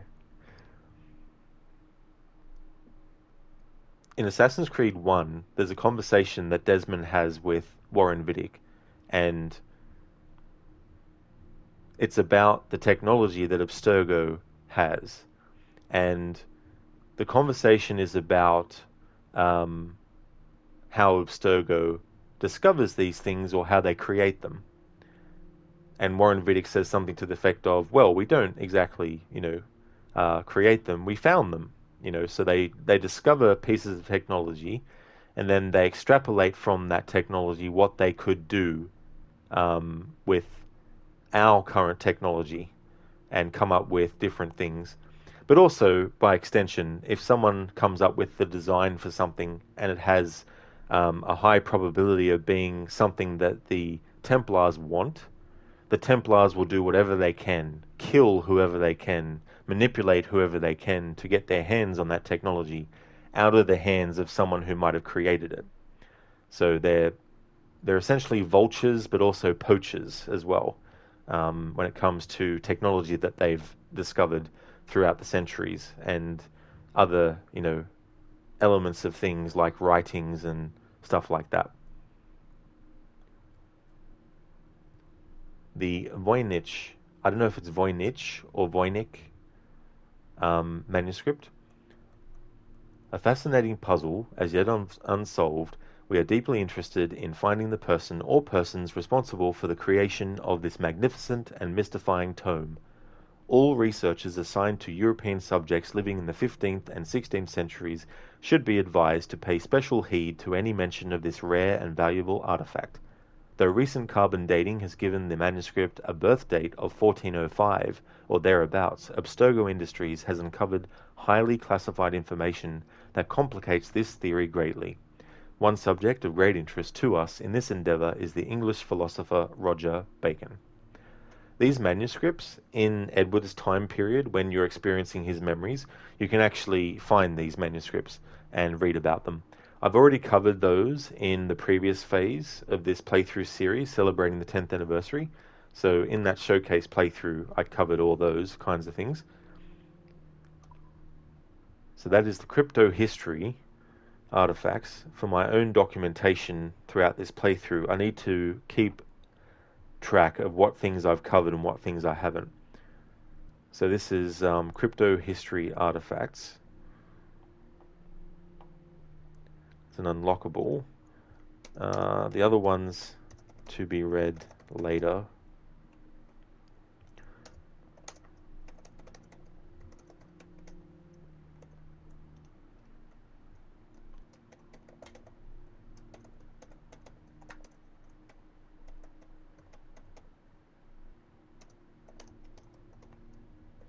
So I've already read that.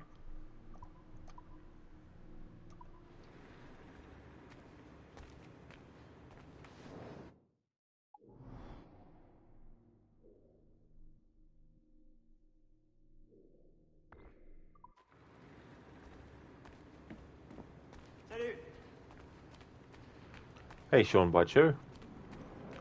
He's the actor who voiced that NPC that just said salute.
Alrighty then, so here we have a security systems presentation. Olivier, here's the initial presentation I received. It's a little light on facts, but these guys know what they're doing. We'll know more when they arrive on Monday. Let me know if you feel like attending. John. So that's the IT guy, who is actually a sage in present time. Aha, here we go. Alright, so this is referencing a company that is in Watch Dogs. Watch Dogs 1 came out a year after this game, so obviously they had already known that they were going to release Watch Dogs by this point, well and truly, and so they decided to put a little Easter egg in Black Flag in present day to actually be connected to Watch Dogs 1. So Bloom is a company that is in Watch Dogs 1. Why now? Why wait? Why Bloom? As the world's foremost innovator of high-tech, high-performance communications and security technology, Bloom stands poised to reshape the way we think about information security architecture, ISA. Specializing in everything from mobile telephony to home computing to digital imaging processors to network security systems, we take great pride in the fact that we helped create most of the markets we now dominate. And nowhere is our expertise more apparent than in our flagship product, CTOS, a groundbreaking proprietary security software operating system. And here we have a little screenshot, and for those who have played Watch Dogs, you'll know who that is that we see in the image, and you'll know that location. But for those who might not, that is Clara at the monitors there in that image. She's a character in Watch Dogs 1, and the location that she's in is called the Bunker, which is kind of like this place where it acts as the main character's bat cave, so you will, as well. So this screen grab is actually of a location and a character in Watch Dogs 1 as well. Sheila, there's also a side quest in Watch Dogs in which you support the Brotherhood. That's true, yep, it's the final convoy mission. It's unfortunate that you do have to do a lot of gameplay to get to that mission, the final convoy.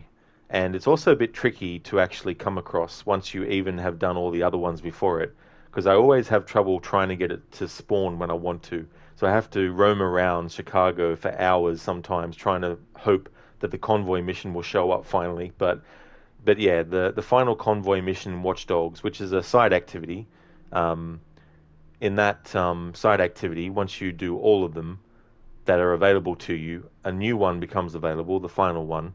And Olivier Garneau, who's the character introduced in this game, in the present day section, he's actually in Chicago. In Watch Dogs, the mission wants you to just knock him out. If you kill him, you get mission over and have to retry again. The game wants you to knock him out. So, until Assassin's Creed Origins came out, it was canon that Olivier did not get killed, but just knocked out. And then something else happened because they don't know where he is. Like Abstergo don't know where he is. Or maybe they do, I can't remember. I haven't read the emails in Origins for years. But Origins does confirm that Aiden Pierce actually killed Olivier. So what I do, like, I love Watch Dogs 1, so it's another series that I play at least once a year. And when I played Watch Dogs for the first time, it was so cool to see all the references and things to Assassin's Creed, and it was so cool in Origins to find out what actually happened. And so after playing Origins, whenever I would replay Watch Dogs 1, and I was doing a playthrough where I'd do the convoy missions, I would do the convoy missions, and when it came to the Olivier Garneau one, I would knock him out as per the requirement for the mission. But once he was knocked out, and the mission was completed, then I would shoot his knocked out body with a pistol, just to make it line up with canon as well. And speaking of that, Ubisoft, I can't remember now who at Ubisoft said it, but they basically said that from now on, any thing in Assassin's Creed or Watch Dogs that connected the two and put them into the same universe doesn't count anymore. But I'm like, no, I'm not accepting that. There's connections, and then there's Easter eggs. Easter eggs are different, because Easter eggs are things that you can put in. Like, you could put an Easter egg, like, let's say you do, like, Rockstar could put an Easter egg in a future game that it's its own IP of Red Dead Redemption. Does that mean that Red Dead Redemption and, in my example, this new IP they create is in the same universe? No. It could just be simply a funny Easter egg they put in there for people to find. That's an Easter egg. A connection is when they explicitly have something appear in one thing, and then they connect it to something in another thing. So there's Easter eggs for Assassin's Creed in Watch Dogs, but there's also connections. And the fact that Bloom exists is not an Easter egg. in Watch Dogs. It's not an Easter egg in Black Flag, because it is the prime antagonistic company that the main character is kind of like, dealing with and fighting against as well. So that makes it a connection between the two, which means it's in the same universe. But then it can get confusing because there's also a meta aspect to the whole thing too. For example, in Black Flag, you can see novels around the location, and they're actually the same novelizations that were written in real life of the Assassin's Creed series. And Abstergo Entertainment, in conjunction with Ubisoft, have been creating these video game experiences for the public where they can relive memories of real people. But the memories, of course, are edited footage from the recording sessions of the Animus by Abstergo to make things not actually be the way that they were, and all that kind of stuff. So Ubisoft actually exists in the Assassin's Creed universe. And it's not just an Easter egg, it's an actual connection. In Assassin's Creed Odyssey, you can find Sam Fisher's, or it may not specifically be exactly his, but you see his night vision goggles, right? That's an Easter egg. And even though Layla says, is that third echelon or maybe it's fourth echelon? That isn't necessarily a connection. It's not implying that Splinter Cell universe is in the same as Assassin's Creed universe. It's just an Easter egg for those who are Splinter Cell fans to actually be like, oh, cool. That's a nice nod to Splinter Cell. So that's the difference between an Easter egg and a connection. In my mind, obviously there's probably going to be examples where it's like, no, it's probably half and half maybe when you think about it really. But ultimately there's a lot of connections that were made between Assassin's Creed and Watch Dogs that Ubisoft is now saying isn't canon anymore, even though they actually were canon for a while, and it makes sense for them to be canon. If you look at Watch Dogs Legion, they did a DLC where you play as an assassin named Darcy, who has a brother. And Evie and Jacob from Assassin's Creed Syndicate and Edward from Black Flag have statues of themselves, and the main character in the DLC that you're playing as, Darcy, comes across these statues, and her brother have been modeled off of Jacob and Evie Fry's sort of like back and forth as well, with different ways of doing things, different ideas of how to proceed as an assassin and all that kind of stuff. But here's the thing. That Darcy assassin and her brother aren't canon. And it's like, then why the fuck are you having references to actual canon assassins if you're just going to have an assassin who's not canon that we play as in Watch Dogs Legion? So that is where they explicitly wanted the assassin content in Watch Dogs Legion to be not canon as well. And so that creates a bit of confusion, because some people are like, oh, that further proves that Assassin's Creed and Watch Dogs exist in the same universe. But it's like, if the main character isn't canon, then it means any references to events that actually is canon in the AC series, by default, in my mind, makes it not canon either, as presented in that DLC. This is why I think if you're going to do non-canon stories in video games, do not use any of the actual canon characters in the story. Don't have them included. It just creates confusion. And furthermore, another character to use as an example is Xiao Jun. She was introduced in Assassin's Creed Embers, which is a short animated movie that takes place a few years after the end of Revelations, and she visits Ezio. And there was a Chronicles game, Chronicles China, where you play as her.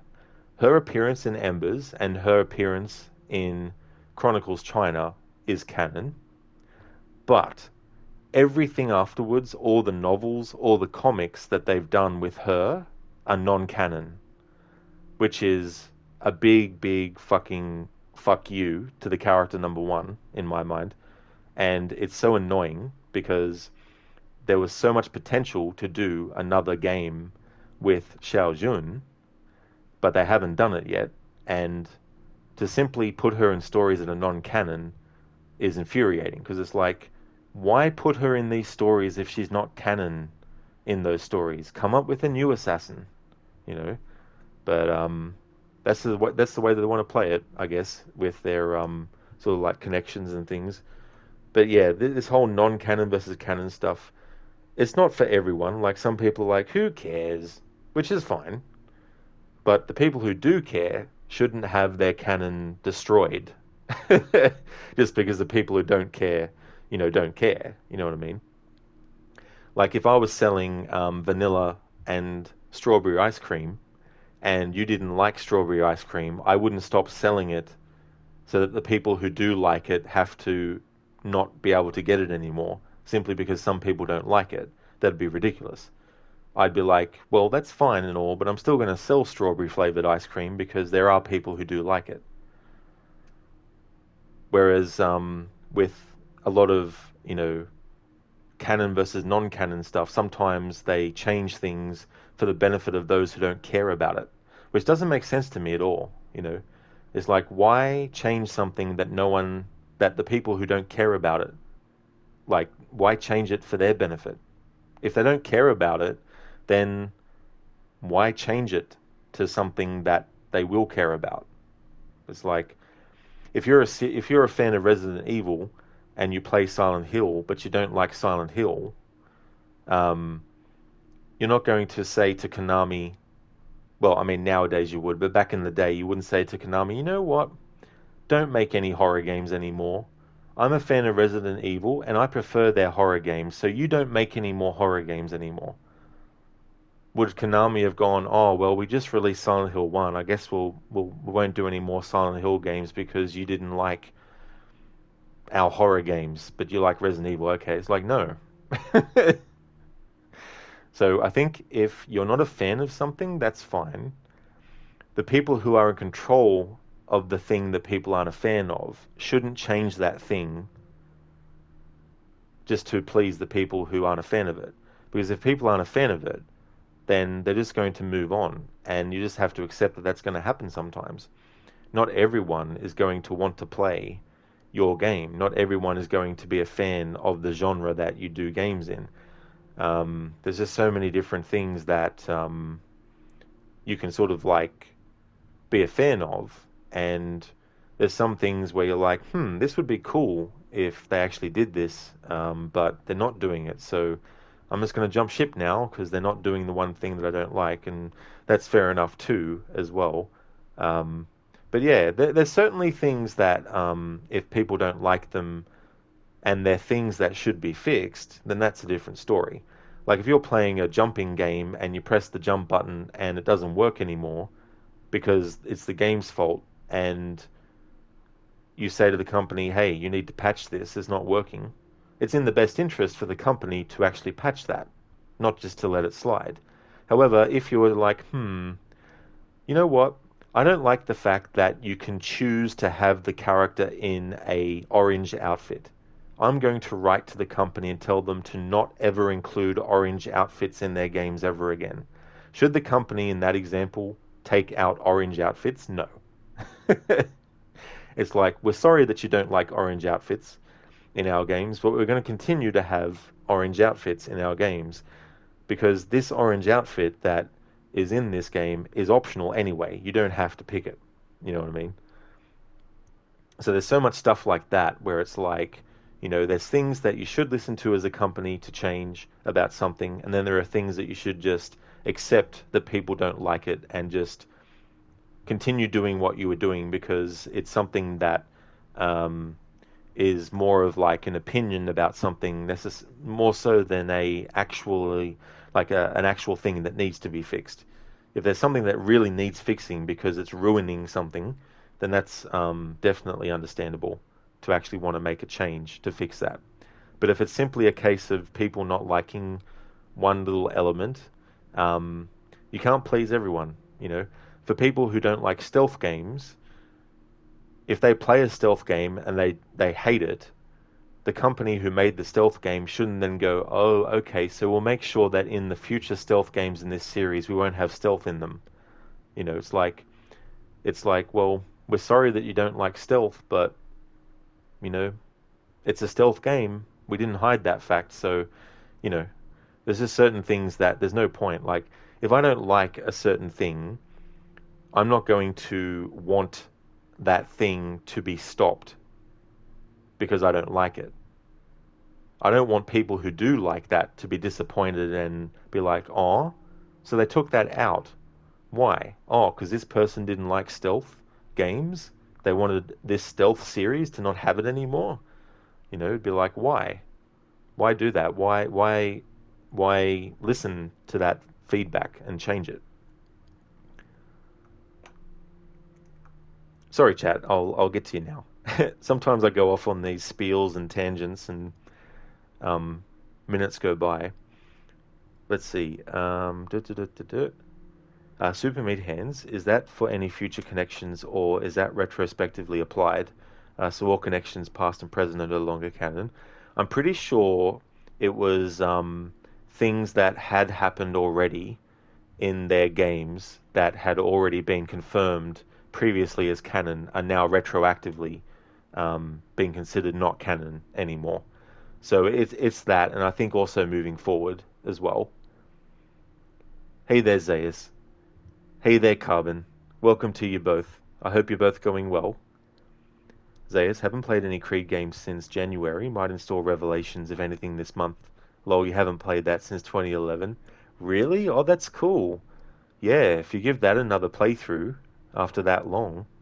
Because, yeah, 2021, that celebrated its 10th anniversary.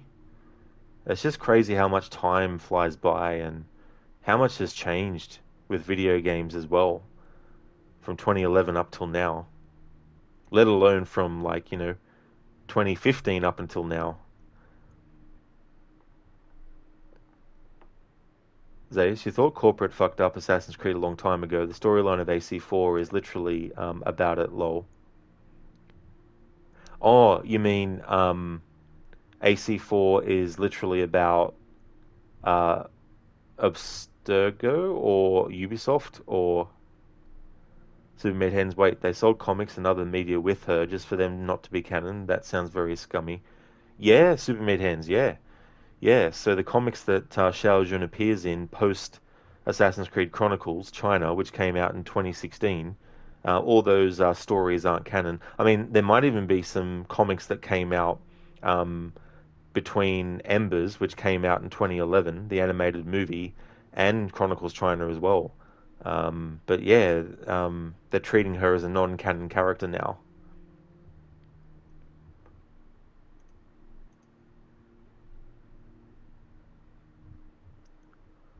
Zayas, Disney ruined Star Wars Episode 8 was good. That was it. They keep telling you to watch Andor. Yeah, I haven't seen that series. I'm a fan of Star Wars, but I've only really watched the movies and played certain video games. Haven't really seen a lot of the series that have been done on it. Zayas, Star Wars was sort of already the biggest shit show in American media franchise, though. The corporate meddling stuff is AC4's most memorable story beat, to be honest. You can't remember anything about their main story. The wife dies, the girlfriend dies, Adewale leaves. Oh, yeah. Yeah, there's definitely a lot more to it than that. But yeah, present day wise, they didn't really know what to do necessarily, it seems like. It just feels like they were like, well, we need to keep present day going, but in terms of the main character, we'll just make them a nobody that we don't know anything about. We don't know what they look like. We don't know what their name is. That we never see them or hear them, things like that. Whereas the story told in Edward's time period is essentially a story about someone who is so devoted to his goal of getting rich and being able to go back to England and say, look, everybody, I'm rich. Give me respect. I'm a man of quality. You should respect me. And it's about his journey in realizing, ultimately, when it's too late, that the things that were right in front of him that he now has lost were actually more important than any riches that he could actually have. So that's part of the story and the journey of Edward Kenway. But it's also the story of the conflict between the Assassins and the Templars, and the fact that his interfering with that has caused these ripple effects that have affected so many people as well. And that also ties into his character arc and all that kind of stuff. But Duncan Walpole and his desire to become a Templar and his goal to deliver the Templars what they were seeking is something that, after Edward kills him, not knowing anything about Assassins or Templars, simply carries on with, because he's looking at the monetary rewards that he could get from it. So he pretends to be Duncan in order to potentially get a lot of money from the Templars. But he doesn't care about the Assassin or Templar conflict yet, in a sense, in terms of like directly how it affects him, because it hasn't really affected him directly yet. And one of the things that happens along the way, of course, is he loses quite a few of his friends, but he also loses Mary, who is an assassin. And it is kind of like the last straw, so to speak, in terms of Edward being someone who doesn't, care for people other than himself, or for his goal of making as much money as possible. And it's the last straw in him realizing, fuck, man, what have I been doing these past years? What have I achieved? What have I lost as a result of my,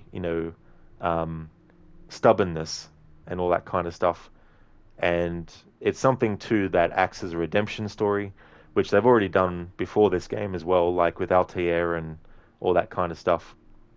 But it's also a story about someone who finds or gets to a certain point when it's really too late for some aspects. Like, it's too late for him to return to England to be reunited with his wife, because by the time he finds out that she's dead, obviously he can't see her now. So it's been a big missed opportunity. Plus, he finds out in the same letter that she actually was pregnant and gave birth to a daughter that is his daughter as well. And so he learns, in the same moment that he learns his wife dies, he learns that he actually has a daughter as well. And so he ends up still losing, someone else who's close to him. And it's at a point where it would have been really, really good for Edward to be able to go back and see Caroline again with his newfound realization of how much of a stubborn person he was, and how much he should have actually appreciated Caroline, and try and redeem himself in that way. But he redeems himself in other ways, because he, upon realizing the shit that he's done and what it's caused, and because he's also seen what the Templars want to do with humanity, he decides to take the first steps in actually becoming an assassin. And he goes from being someone who scoffs at the idea of the assassins running around and having a creed and what their creed means and all that kind of stuff, and asking questions with a lack of respect about anything and just being glib and all that kind of stuff. He goes to someone who really, truly, actually wants to learn and understand what it means to be an assassin and what the creed means and all that kind of stuff. And it's those elements that are really, really what makes me disagree with people who say this is just a pirate game. It's like, no, it's more than just a pirate game. It's also an Assassin's Creed game. There's so many things and elements that, if it was just a pirate game, if Ubisoft just wanted to do a pirate game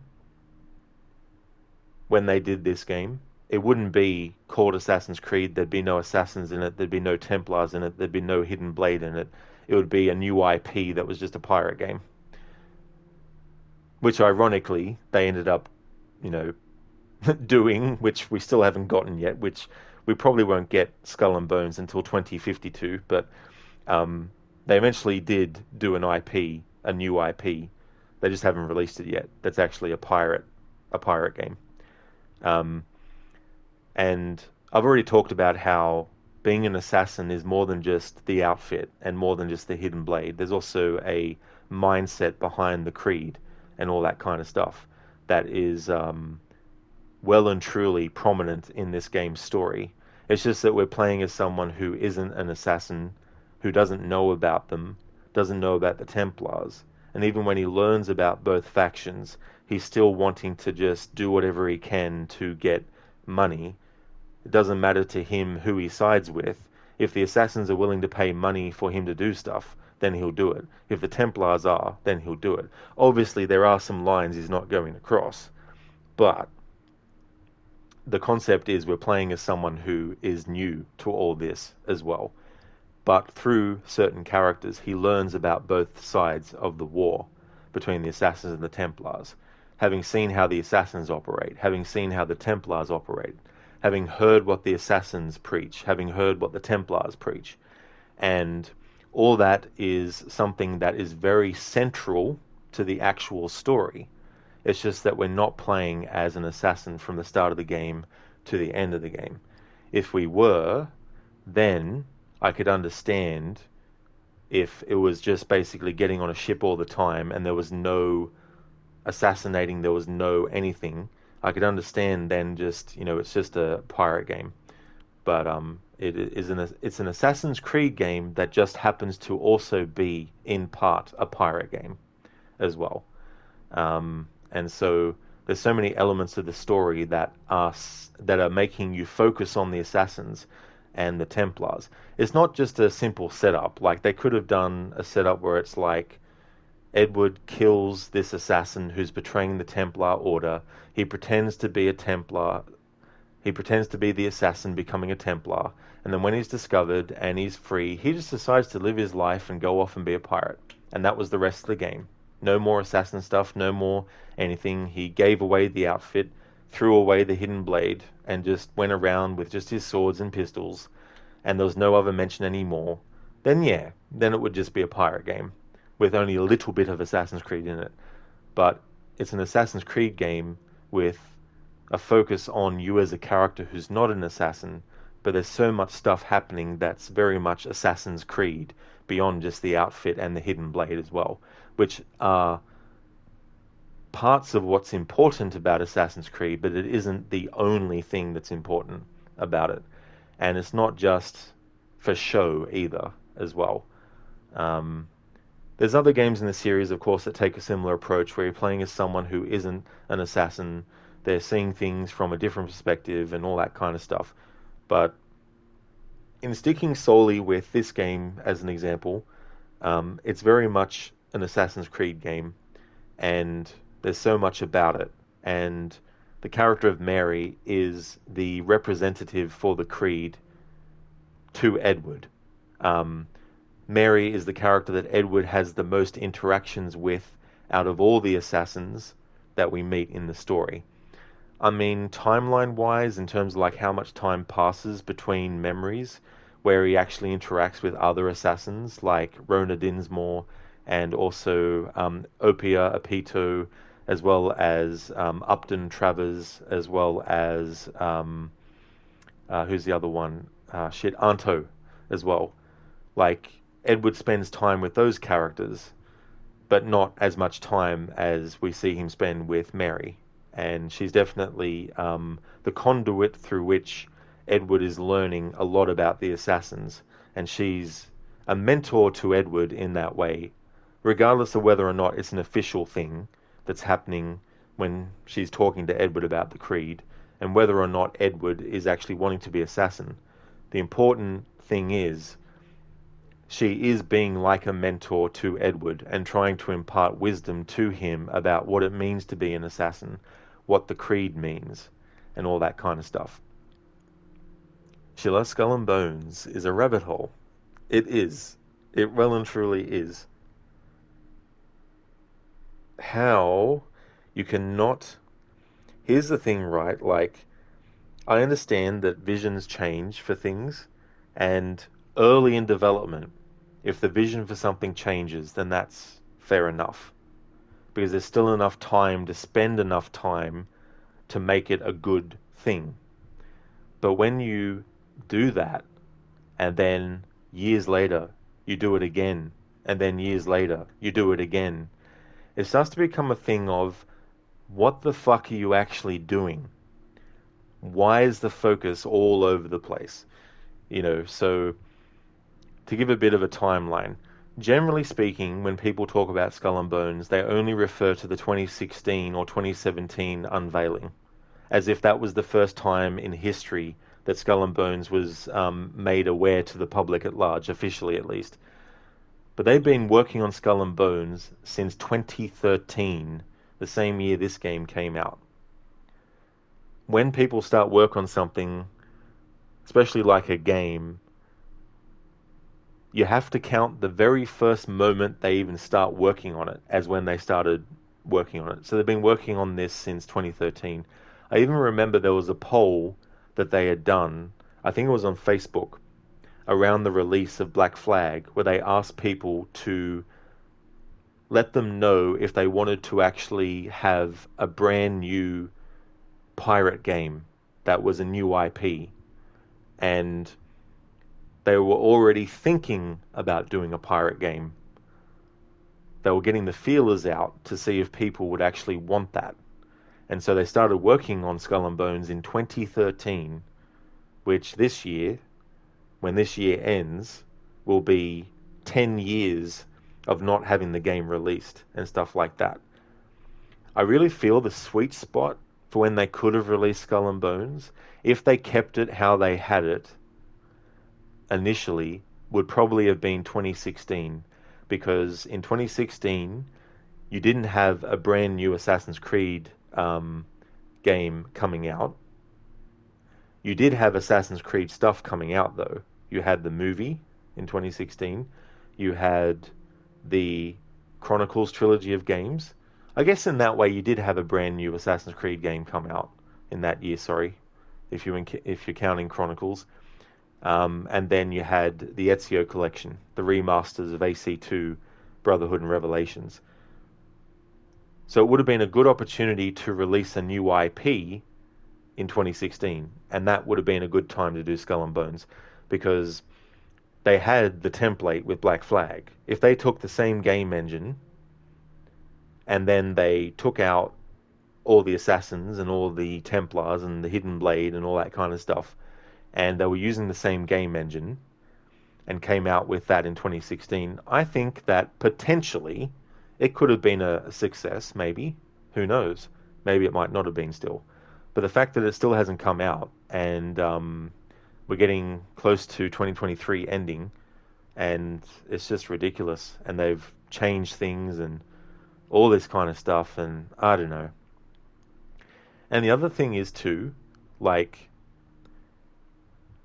playing a pirate game where when you board a ship, you just sit back and watch a cutscene, instead of actually playing the pirates leaping across, fighting, shooting, the explosions, the smoke in the air, the yelling, the fighting, the clashing of swords, all that cool stuff, running around the deck, fighting the enemy, and then exploring the ship and, looting the treasure chests and going down in the captain's cabin and seeing what you can. Versus watching just a cutscene where the pirates go, "Yeah, taking over the ship, treasure, yeah," end of cutscene. It's like, how anticlimactic is that? It's like, come on, you're doing a pirate game. Part of the fun of being a pirate would be the battles that you have on the deck of the ship that you're trying to take over, But in that game, as it is now at least, you fight a ship, you destroy it, well, not completely, but enough to get it down to the point where you can board it. But when you do board it, it's just a cutscene, a quick cutscene, and then it comes up with whatever you looted, I think, and then after that, it's boom, back into gameplay again. Whereas in Black Flag, you have all that fun stuff when you're going from your ship to the opponent's ship.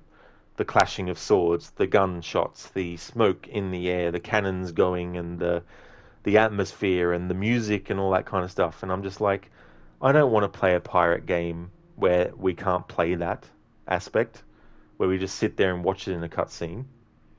And this is very disappointing. So eventually we'll get Skull and Bones, but it's like, when? I don't know.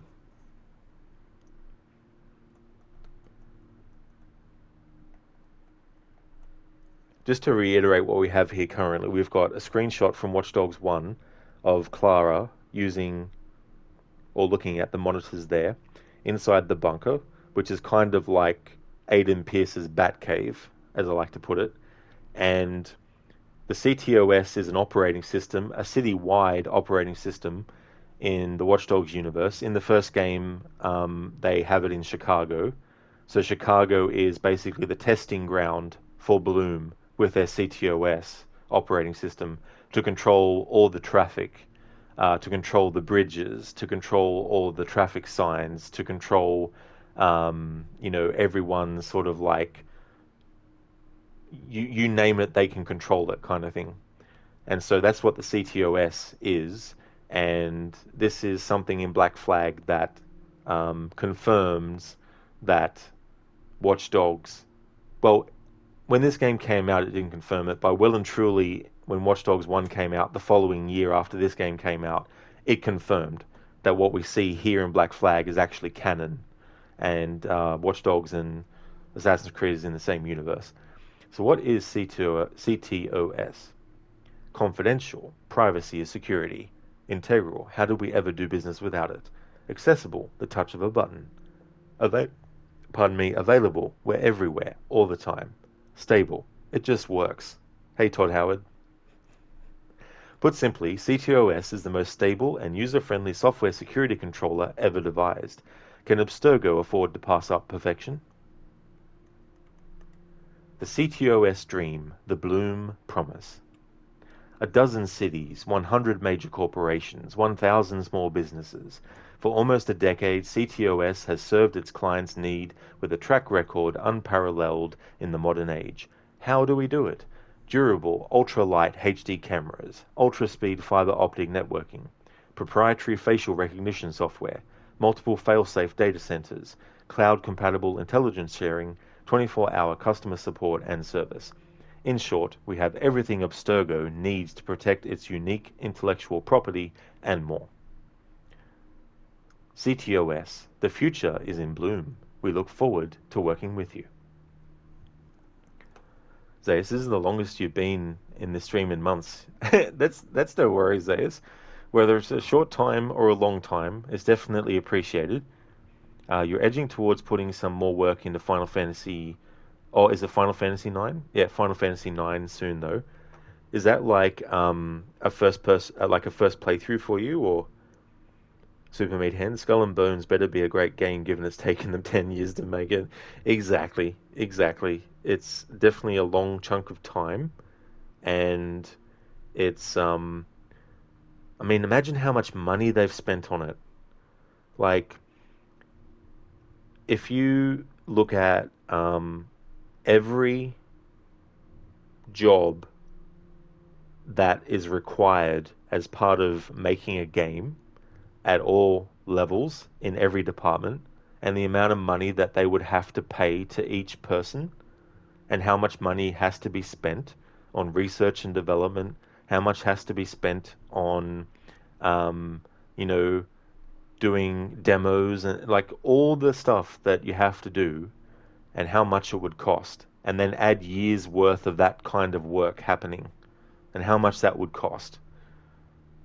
So for the Ubisoft, this is what needs to happen, really, financially. Skull and Bones, if it comes out, it has to be the best game that we've seen in the past 20 years and make all this money, because it's definitely one of those things where it's like, this could be a big, major turning point for the future of the company. If this ends up being a big, massive financial failure, then who knows what's going to happen with the company, and their IPs and stuff. And obviously that's a whole other side of stuff. I don't know all the ins and outs of it. There's definitely people on YouTube who do cover that kind of thing with Ubisoft's franchises and undoubtedly also other franchises and stuff. But from the perspective of someone who is a fan of Ubisoft stuff, but isn't a fan of every single thing that they do and every single game that they've made, which I think is ridiculous to expect anyone to be on that level. And even if they are, which is fine, not everyone's going to be to that extent. So for me, it's not a case of I'm very protective of Ubisoft and I want to, not be critical of them, and I don't want to say critical things about the games that they do and all that kind of stuff. But from my perspective, it would seem that they would need to make a fucking lot of money back on this game when they release it finally on Skull and Bones, if it ever comes out. I mean, it's kind of like, at this point, may as well sell the IP to someone who maybe might actually be willing to pay the amount of money that it would probably cost to actually do it, and then have them deal with it, but who knows what's going to happen. I mean, who knows, the game might come out eventually and be a smash hit, and they might make heaps of money, and it might be a big financial success, and, everything that they spent money into was well spent. Who knows? We'll just never know yet. And we won't know until it comes out. Crooked, can't wait to play Watch Dogs again. You and me both. I was actually saying in the previous stream that Xbox-wise, because I still have my Xbox, I can just load up the game and play it whenever I want. But in terms of streaming the game, which is what I more likely want to do, I can't stream it on the Xbox. So my only alternative is to stream it on PlayStation. But at the moment, it's not on PlayStation Plus anymore. So when I played it on PlayStation 5 earlier this year, I was able to because it was on PlayStation Plus. So I was sort of like, I want to play Watch Dogs. I want to play Watch Dogs again before this year ends. And then I went to PS Plus and I'm like, oh yeah. Oh, what? It's been taken off. And I was like, oh, great. Okay. So now I have to, wait until it's a good sale price. I mean, it's not expensive. It's like $22 at the moment in Australian dollars as well. But I can't remember what edition it is, though. I don't know if it includes the Bad Blood DLC either as well. But yeah, I know that feeling so well, Senny, about that Watch Dogs. It's just so good. There's just so much good stuff about it. Super Meat Hens, you thought the fun of playing as a pirate is looking for some booty. Well, that's true too. I mean, you can explore a little bit in Skull and Bones, it seems like, but I don't know if to the extent that you can explore, say, in Red Dead Redemption 2, for example, where you can go to so many places and explore around the game's map. I don't know if you can do that in Skull and Bones, or if they're only basically hubs that you go to essentially when you break it down and all that kind of stuff. So I don't know if there's any kind of like free roaming necessarily. Like, it seems like you can pick and choose obviously where you want to go, like you can travel from here to there, but I don't know if they're all just simply scripted to be the only places that you can go, and you can only go there once you've done a bit of story, and then once you've done that bit of story you can go there, but then when that bit of story is done you can't go back there yet until I don't know how they've worked that out or something, if that's even a thing in it.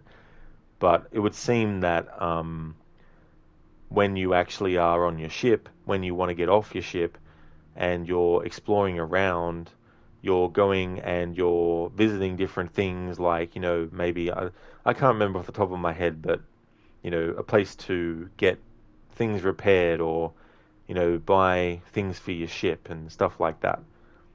But I don't know how expansive the actual exploration is, though, of that game yet.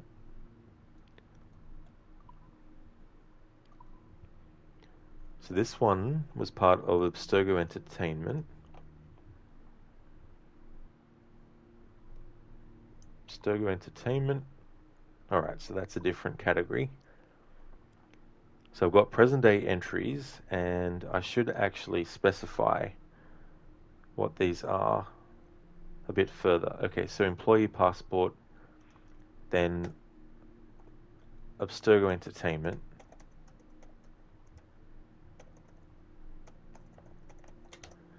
Then within that, security systems, presentation,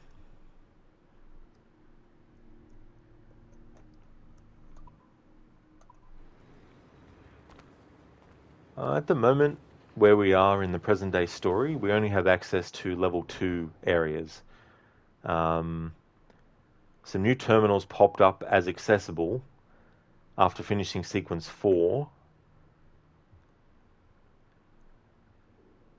These ones are in the room that has level 2 required for security access. Just want to double check. Actually, no, there's no point because they're 2 and 3 levels. The only level 1 area is on this floor, where we're currently at in present day with this story. So I'll grab this, where is it? Let's grab this post-it note. Not reading those post-it notes until I have them all. We've got 6 out of 20 so far.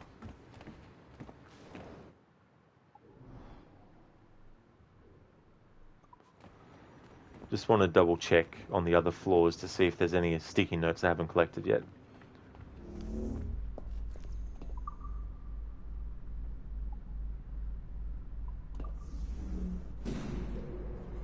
Code is one of those. At times you need a fresh team that has viable ideas to refresh things and not rely just on air freshener or the breeze instead.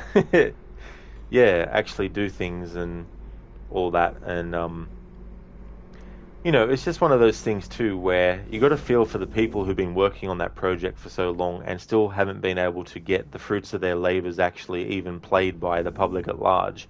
You know, putting all that work and everything into it and not yet being able to see reactions from general players. Like obviously there's, you know, streamers who were given early access or had access that they were able to film what they were doing, and then once the embargo lifted they could show that and people could make comments on their videos. So they've been able to get some feedback obviously, but that's not every single person. Like every single person who probably had access to that game who was testing it, most likely not every one of them is a streamer, so they wouldn't want to stream the thing or whatnot, or record it and then upload it or something. Some people would have just played it and gone, okay, and had their reaction, whether it was good or bad.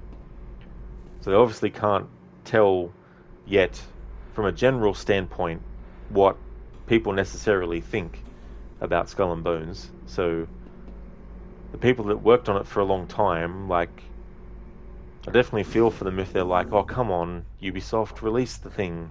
We worked on it so long and it hasn't come out yet. Release it. Release the Kraken. Supermaid Hands, you've heard that Ubisoft couldn't just scrap Skull and Bones even if they wanted to because they got funding from some government which made it impossible for them to scrap it. Or at least that's what you've heard from watch videos on YouTube. Yeah. I don't know. It just seems to be very, very, you know, unfortunate. Because, I mean, I'm not really a fan of the idea of a game where there's not much story. And it's more just, you know, looping gameplay that you do over and over, but you might unlock a new color for your hat or something. You know what I mean? Like, I mean, Skull and Bones has a story, it seems, but I don't know how in-depth as a story it is. Like, is it going to be like a 25 to 40 hour story experience as well as like a multiplayer thing? Or is it just going to be like a 2 hour story experience and then the rest of the time it's just rinse and repeat stuff? Which is fine if that's what it is. I wouldn't want people who enjoy that type of game to not have that type of game.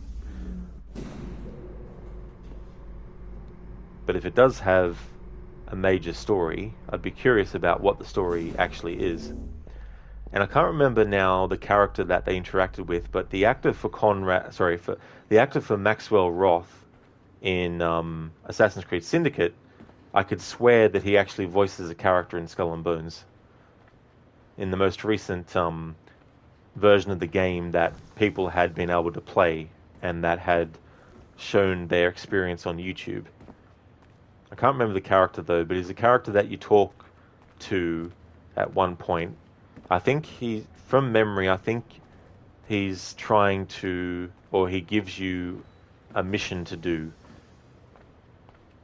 You have to make a name for yourself, and he wants you to prove yourself to him by doing something, or something like that. And the idea of being able to fully customize your character, that's a cool thing. You know, so that's definitely not something I would be against in Skull and Bones. But I do like pirate stuff. I do like movies and video games that are focused on the, pirate era and all that kind of stuff. And so, from that perspective, it would be cool to have a game by them that's a pirate game that is really cool to have. But just because I'm a fan of a certain style of thing doesn't mean that I just accept anything in that style as good and, think of it as amazing or anything like that. I can still think of something that I like a genre of and still be like, nah, that game's not that good kind of deal. Here are some images of pirates, multiplayer ones.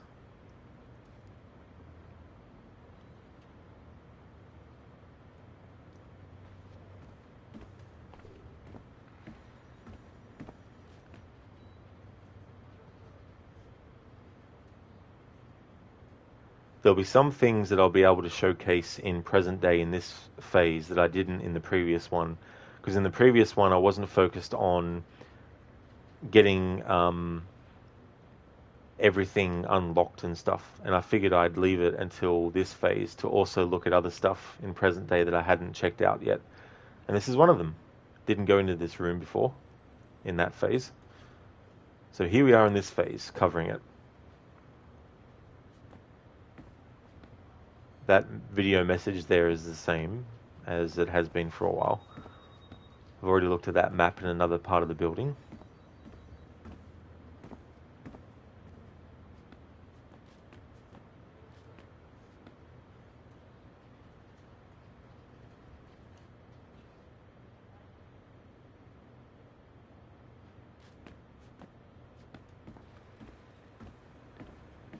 I don't know what this could be referencing, but we have this. Haven't seen this in any other part of the Abstergo Entertainment office building until this part of the playthrough. I don't know if it's referencing anything from Far Cry, maybe Far Cry 3 or something. I don't know. I'm just throwing assumptions out there, not knowing if it's the right thing or not.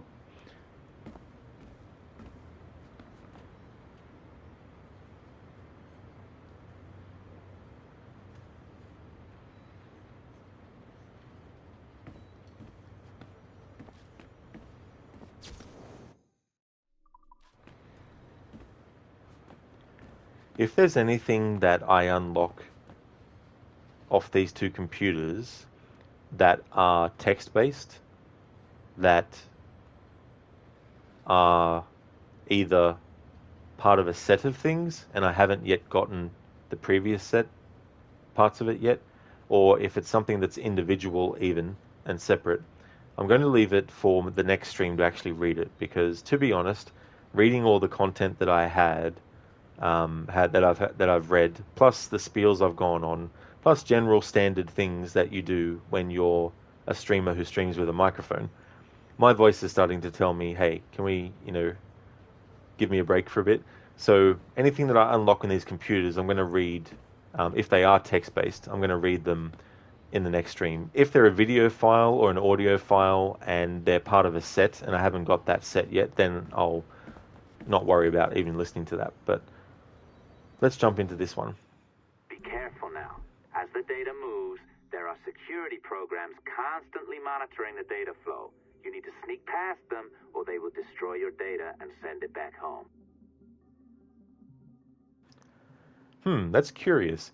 We haven't reached the part in the present day story where John from IT wants us to do more hacking, in which we would come across this and then have him say that dialogue. Because I've exited the Animus after finishing sequence 4. So I didn't expect that dialogue to play now. So that's interesting. Hopefully it replays again when I'm actually up to that part in the story where we get taken out of the Animus automatically because the story wants us to do something. Hopefully the dialogue still plays there as well.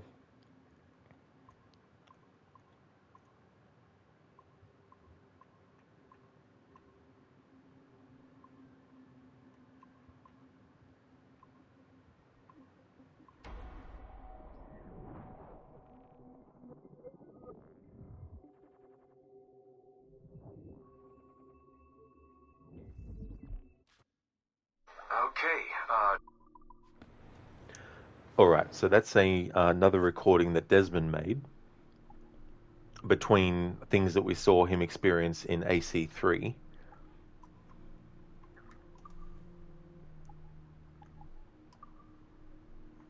So I've gotten memo 2 and 3. There's 4 in total, I think, from memory. So I want to wait until I have 1, 2, 3, and 4 before actually playing them on stream. Just want to make note, though, of what I've actually recovered.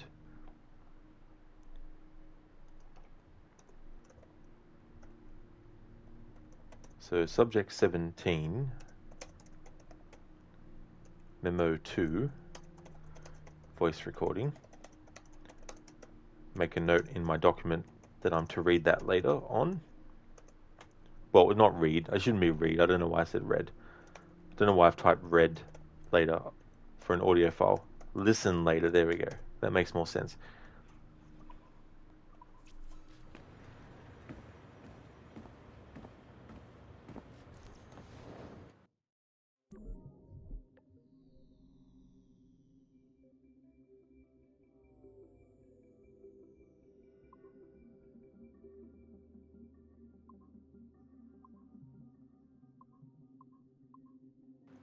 This concept, and there is a game from a long time ago, and the only reason I know of it is because there was a physical version of it that I saw one time as a kid.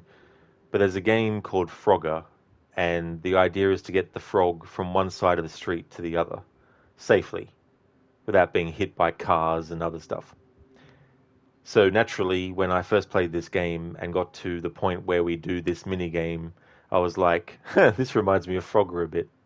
Which then made me think it'd be so funny to have a Assassin's Creed game where instead of having just like these lines with these red ones and you have to dodge them, what if it was an assassin being chased by a Templar and you had to navigate your way through the streets and through the sides of buildings and all that kind of stuff, and also dodge horses and get to the other side to a hiding spot like a haystack.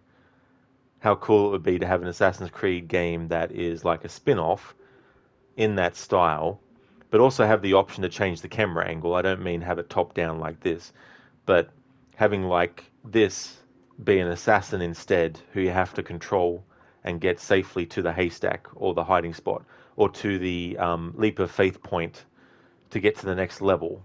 You know, I think that would be fun. I definitely would play that. And it'd be fun to have that as a thing too, where it wouldn't be a canon thing, it would just be a fun side thing, but it'd be cool to be able to unlock different assassins from the series that you could do, and not have any story to it, just have it be purely and simply cosmetic of a game. have some, you know, cool Assassin's Creed music playing, sound effects, you know, dialogue that's just, you know, Templars yelling at the assassin or the assassin making fun of the Templar. I don't know, you know. But not something serious where they try to incorporate it into the series or anything like that. Which might go against what I was saying earlier, where it's like, hey, you know, if you're going to do a non-canon character, don't have actual assassins who are canon appear in it. But I'm talking purely from a cosmetic outfit perspective, not a character model perspective. Like, you know, let's get Ezio and his character model in and make it that Ezio is in a non-canon story where you can play as him in a game that's like Frogger, you know. But more so, hey, here's your customized assassin that you made. You've unlocked Ezio's outfit. You've unlocked Xiao Jun's outfit. You've unlocked Evie's outfit, you know. And you can just change your avatar into that.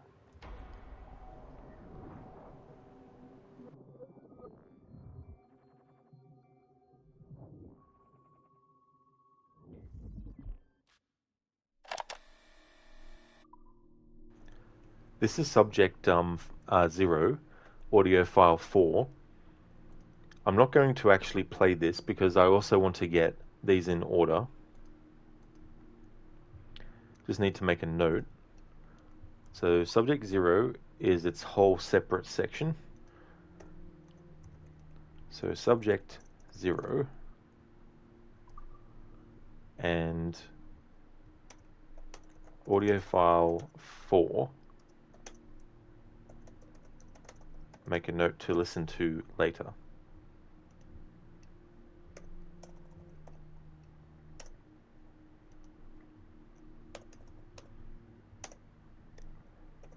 It's only every so often I do a playthrough to this extent with this game where I uncover all the present day unlockables and listen to all the audio files. But there's definitely some really good nuggets of things in these if you have an interest in other elements of the Assassin's Creed series, like maybe other subjects that have been experimented on by Abstergo and what kinds of events have happened and what they've gone through and things like that. In this game, we hear audio recordings of Dr. Warren Vidic, who was in Assassin's Creed 1 and also in 2 and Brotherhood as well, and also in 3. He doesn't appear in Revelations, but he's still alive at that point. He's a character that in these audio files, we actually hear his voice by a different actor because the character is younger in these recordings than he was when Desmond was dealing with Warren Vidic. So it's cool to get recordings of Warren Vidic when he was younger and talking about certain things. And this is one of them, talking about certain aspects of Subject 0. But I'm not going to play it because I'd rather play it in order. There's no point in playing things out of order, I feel. So apologies to people who are really curious about hearing it in this stream. But for the sake of immersion, it's probably best to do it one after the other in order as well. So I'll get to that in a different stream.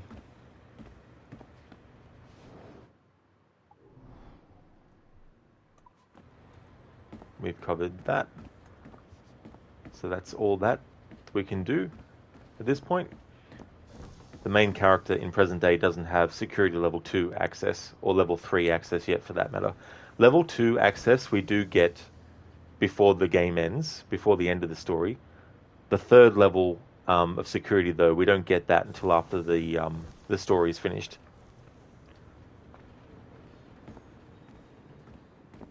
Feels like a high-tech company.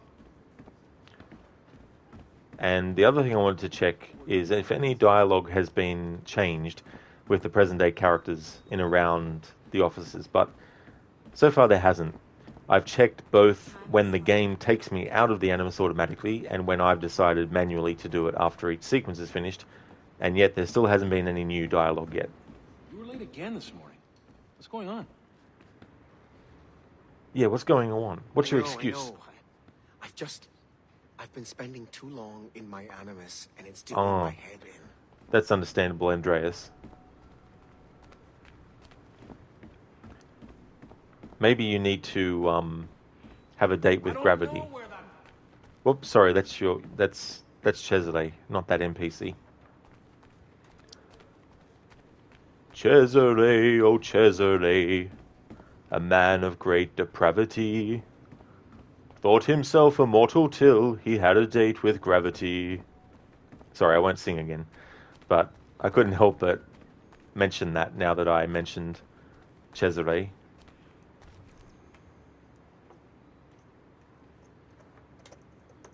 And Andreas, by the way, is someone who has been voicing characters in the AC series since AC2.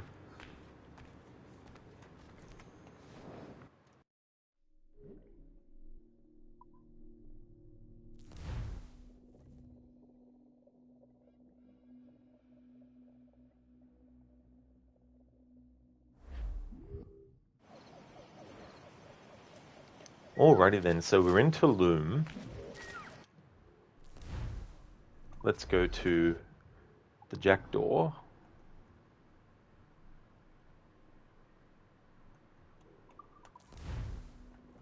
I'll just fast travel here and then use the boat fast travel to get back to the ship.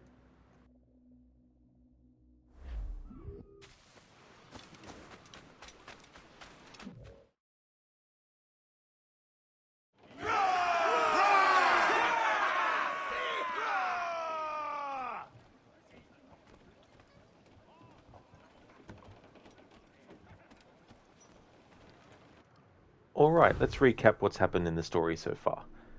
Last sequence was sequence 4, Retribution, in which we saw the maxim, "As ye reap, so shall ye sow," play out in full, for it was here that Edward Kenway learned the consequences of his actions in Havana, and here he discovered the allegiance of his friend James Kidd to the Assassins, and here he learned that the maps he sold to the Templars in Havana named assassin encampments throughout the West Indies, and here he found the assassins were none too pleased with this betrayal. And in consequence of these actions, Edward was compelled by Kidd's mentor, Artabai, to explore the depths of a Mayan temple, whereupon he spied a statue of the so-called sage, further deepening the mystery of this man. After which Edward helped the assassins defend their camp against a Templar-funded attack perpetrated by the slaver Lorenz Prins, whereupon the assassins thanked Edward, yet barred him from their order. I should actually double check this, because I've forgotten to read about some characters. I'll just get those exclamation marks off there. Okay, so Artabai, born 1660s, Yucatan Peninsula, died unknown. Named for the Mayan god of hunting, Artabai's given name remains a mystery, and very little is known about his earliest decades. We are still searching for a direct descendant, but fear this will be impossible. The only child he is known to have fathered died before the age of 10. Note, a ready-made tragedy. If we can find the right footage, keep looking. Melanie LeMay. What little else we know about him comes from his own mouth, from the stories he told those who knew him. When speaking about his own past, he often avoids personal details in favor of abstractions and hints. He frequently speaks of his love and admiration for the tragic history of his people, and often used these stories to illustrate the complex intersections of cultures and religions, frequently pointing out the fact that from within and without come enemies and allies alike. Nothing in life is guaranteed, except sunrise. Note, aloof mentor figures can work, but only if they have a soft side, a redemptive moment. DM. I can't remember which present-day character that's supposed to be the initials for. It is not known how early Artabai acquired the title of mentor, nor how large his impact was on the assassins of the West Indies. We do know, however, that he maintained semi-regular contact with the assassins in the British colonies to the north, in various parts of Europe and Africa, and in China. We also know that he was instrumental in opening his branch to men and women from all walks of life, mostly Europeans, Africans, and those native to the area. As a native Mayan himself, rumors and stories of the ancient observatory were not foreign to Artabai. So in 1713, rumors of a new sage began to surface. Artabai took it upon himself to locate this man for himself, believing the assassins should be the protectors of this ancient and mysterious place. Artabai sent word far and wide to as many assassin outposts as possible hoping their network of spies and informants would lead them to their prize, but after 2 years, there was no word. Then, at some point early in 1715, an experienced British assassin named Duncan Walpole arrived at Artabay's encampment, initially expressing a desire to train under the mentor directly. Artabay found the request odd but flattering, for Walpole had already achieved a level of mastery few assassins ever reached. But after many months of intensive training, Artabay came to consider Duncan Walpole as one of his most trusted colleagues. Training montage. Would love this footage. Melanie LeMay. Then, in June of 1715, word arrived that the Templars had located and imprisoned the sage on Spanish lands in the far south. Seeing an opportunity to cripple his archenemies, Artabay entrusted Duncan Walpole with the task of rallying various assassins around the West Indies and leading an assault on the Templar prison ship en route to Havana. Duncan Walpole agreed to this task and was never heard from again. It was only after Edward Kenway's disastrous meddling in Havana that Artabay was made aware of the full extent of Walpole's betrayal.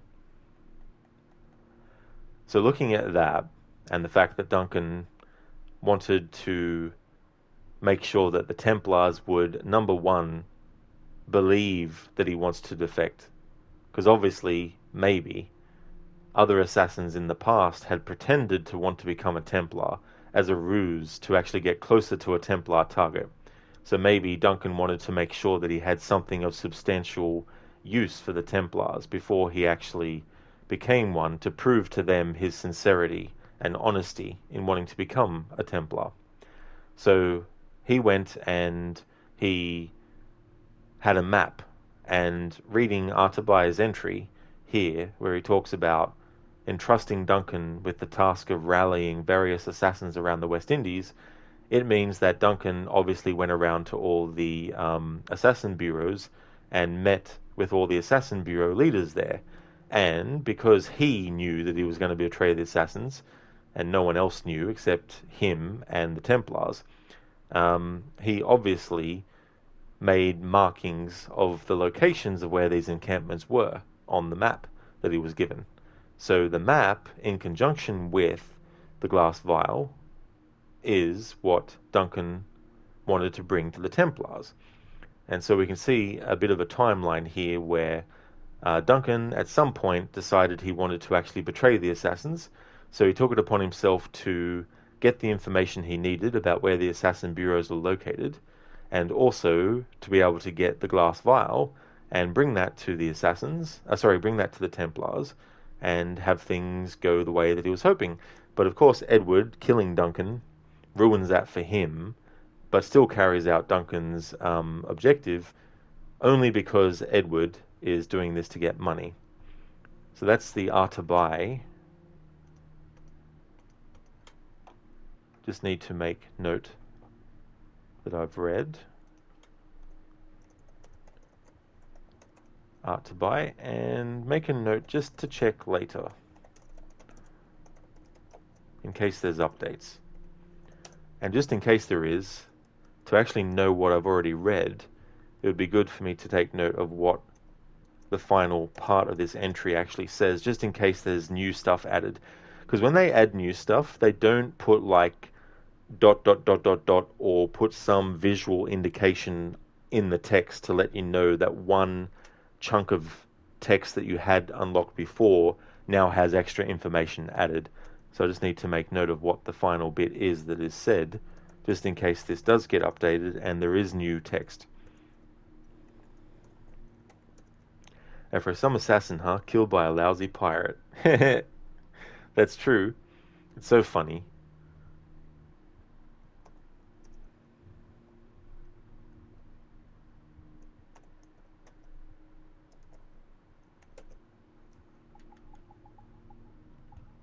Julian Ducasse.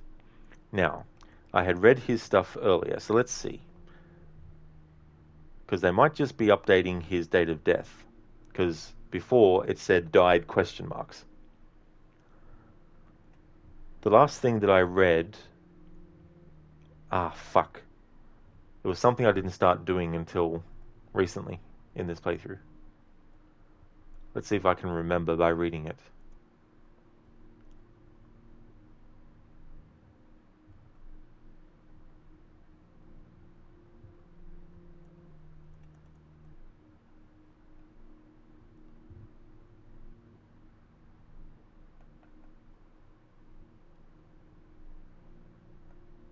I still can't remember.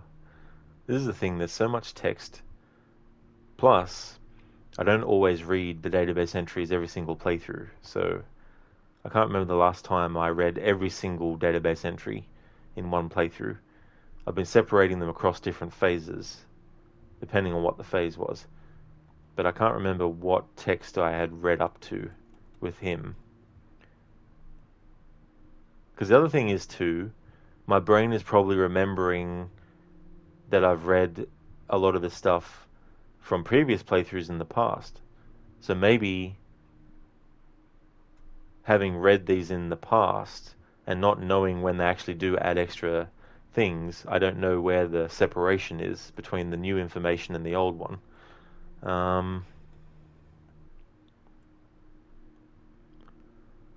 Yeah, so I read about him being the nephew of someone.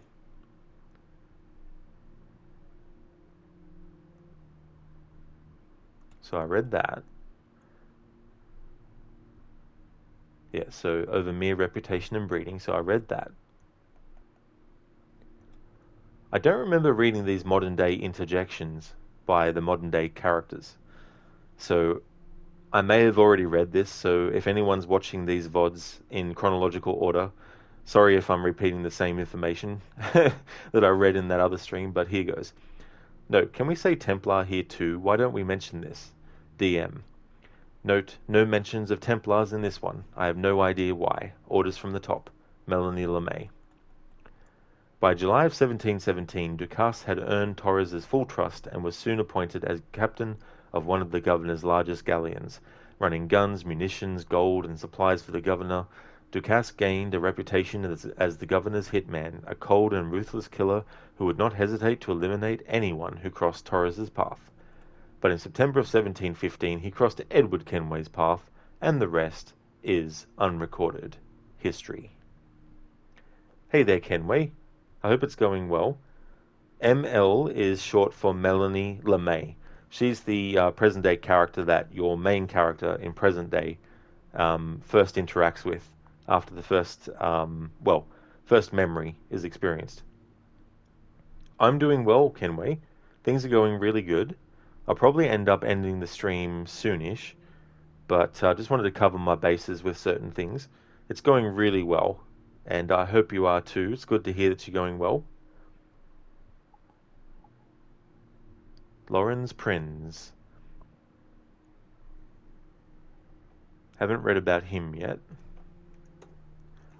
Born 1630s in Amsterdam. We haven't actually seen him properly yet. So I might actually make an exception for him and actually wait until we actually meet him, because there's a mission where we actually see him and hear him and all that kind of stuff. So I'll leave looking at entry until later.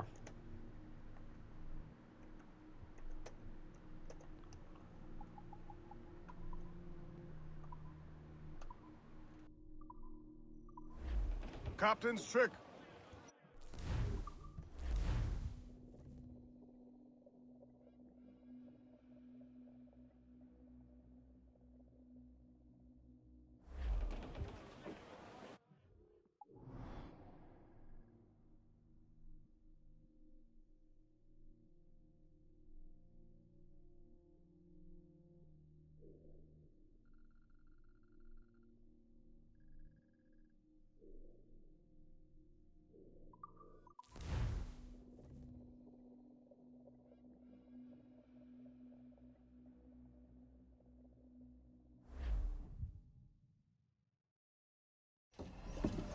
So this is the new Libertalia, eh?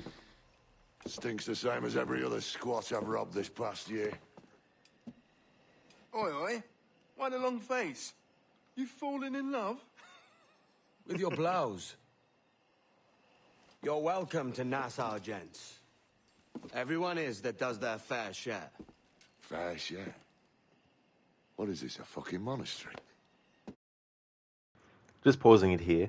Just a heads up, this doesn't mean the stream has crashed or anything like that. The reason I'm pausing it like this is to talk about certain stuff. What I want to do is grab the IMDb for the actors for Charles Vane and Jack Rackham. So I'll just grab that in a moment, and then I'll talk about what I wanted to talk about for this. Just want to bring up the IMDb entry for Black Flag first. That's my favourite quote as well from Charles Vane. Fair share. What is this, a fucking monastery?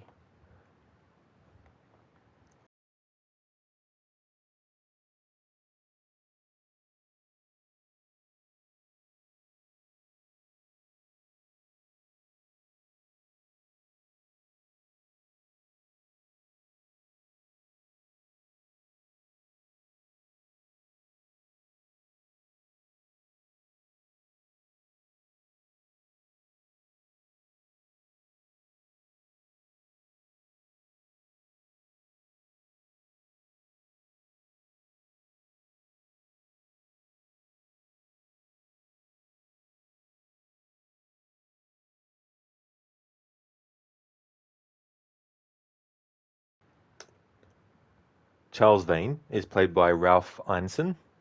There's Ralph's IMDb.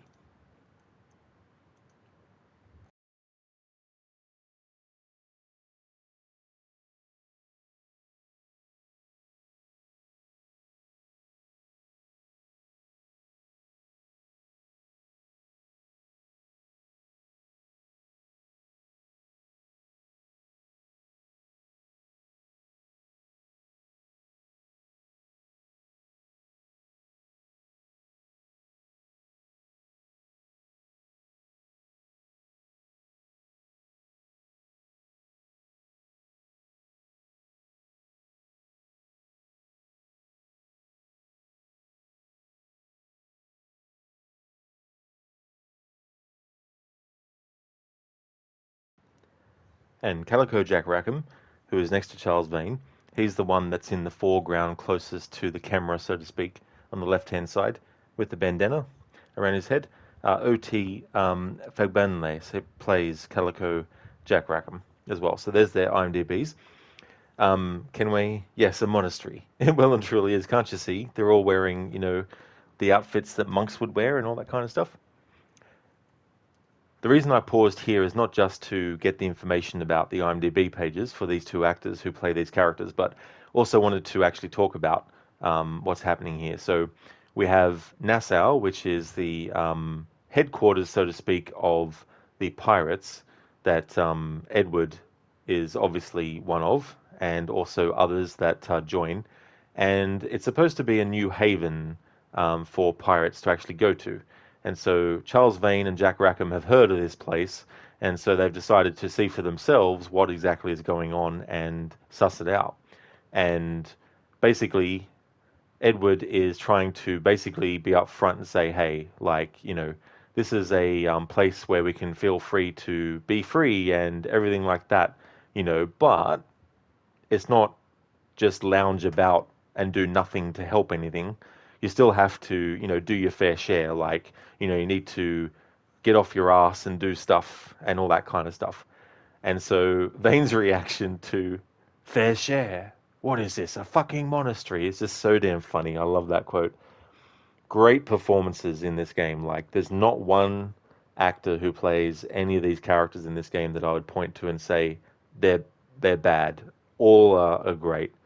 And the first thing that I'd actually seen Ralph in, who plays Charles Vane, was actually the movie The Witch with Anya Taylor-Joy as well. That was the first movie that I saw him in. And it wasn't until afterwards that I realized that he was also in this game. So they've come here in Nassau to see what it's all about. And Edward is like, welcome, but you need to do your fair share. Charles Vane is like, what the fuck is this? And we're going to have Blackbeard join in and, have his say as well. But yeah, this is when Charles Vane and Jack Rackham officially come into the story? Well, I mean, Charles Vane, we don't see him, but we see his ship earlier in the story. So technically he's appeared in the story already, but we never saw him at all. We just saw his ship from a distance, and we didn't see him on it. So there we go. But yeah, just a heads up too, the way that I'm doing this, for those wondering, on the PlayStation, there's a button that if you press it, it'll come up with an option for taking a screenshot, starting a new recording, etc.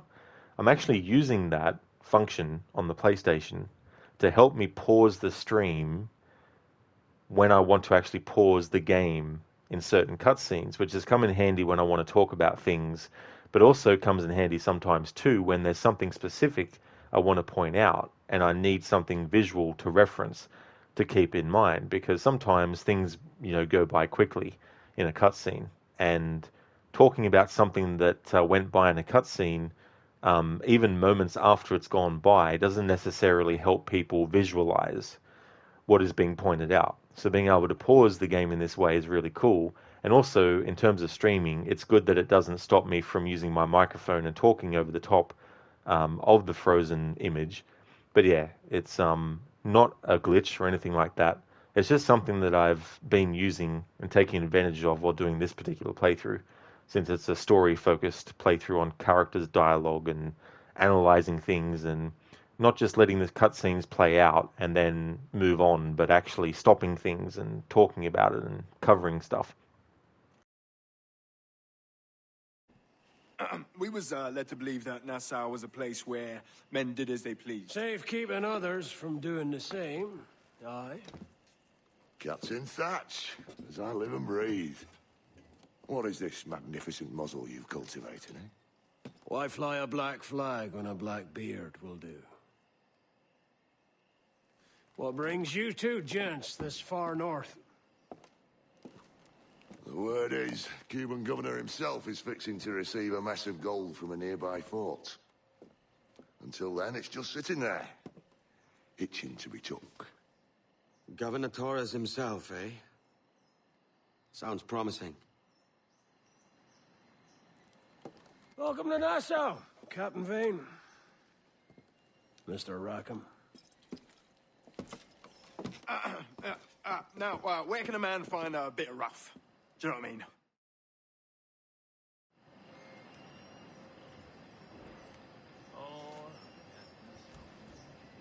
Now, Blackbeard actually has his beard. Or his full beard. We're talking about a nearby fort. I love the dialogue that there's, there's some treasure in a nearby fort just itching to be took. I just love the vernacular and the types of words that are used in dialogue and stuff in this game. It's just so good. And in the background there, we see Anne Bonny, but we haven't heard her or anything like that yet in the story. But Anne Bonny was in that cutscene as well.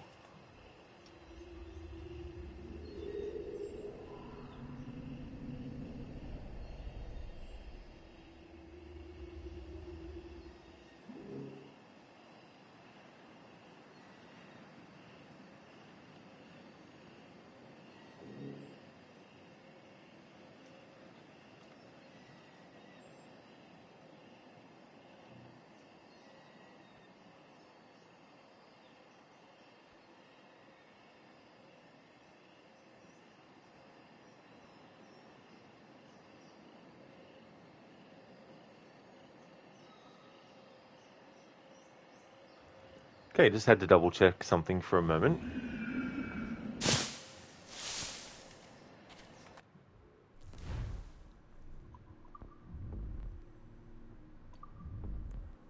We're in sequence 5, and there's only 3 memories in that. Sequence 5, memory 1, the forts. Hearing that the Templar Torres plans to pick up a large shipment of gold from a nearby fort, Edward and Adewale decide to attack.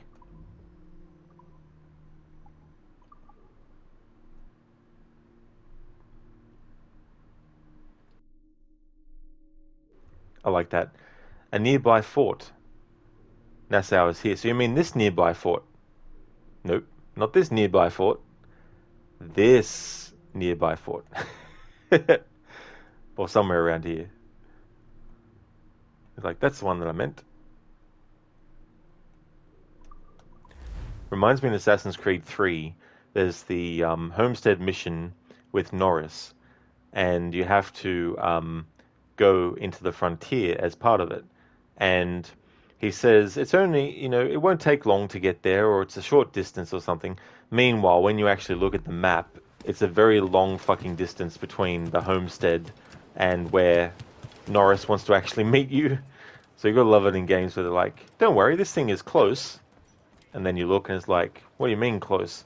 If that's your definition of close, I don't know what your definition of extremely fucking far is.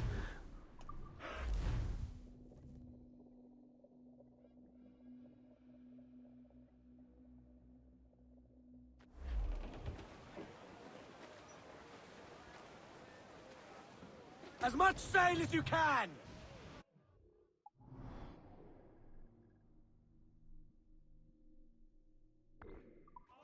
Unfurl aloft! Man your sheets! Douse all but mains! More sail! Let's ride All the squall! sail! Starboard, Captain! Looks like booty! Where's that bloody boy with the oakum?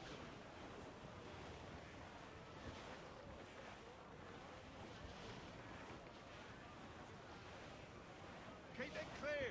Do you hear the news?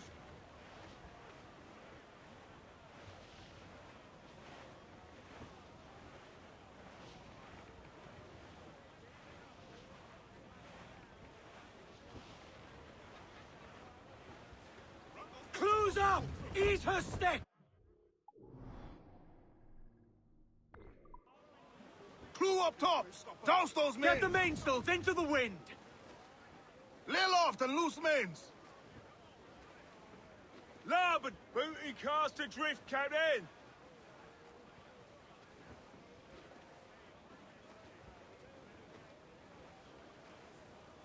If it's half spar, we'll just have to fist it, lad. Get that yard on back in! Crowd it all on! Loose topsails, gallants and royals! Crowd on every inch of sail. If it's half...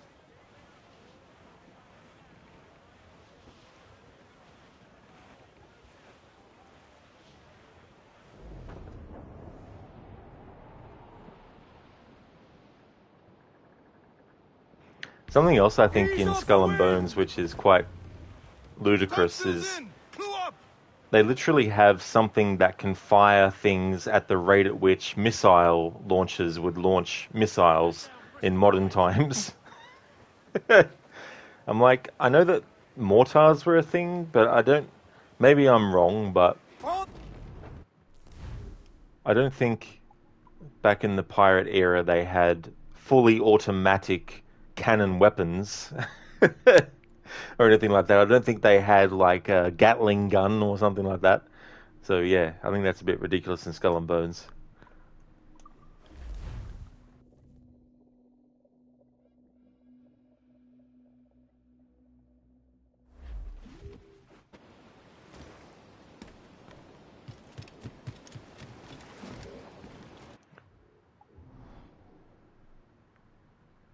Oh my god, what the fuck did I do? I was absent-mindedly talking and not actually paying attention to what I was doing in the frigging game. Captain has the helm! Yeah! Oh dear. When your health bar is low, escape all conflict. The yards off the wind! Good one, Rod.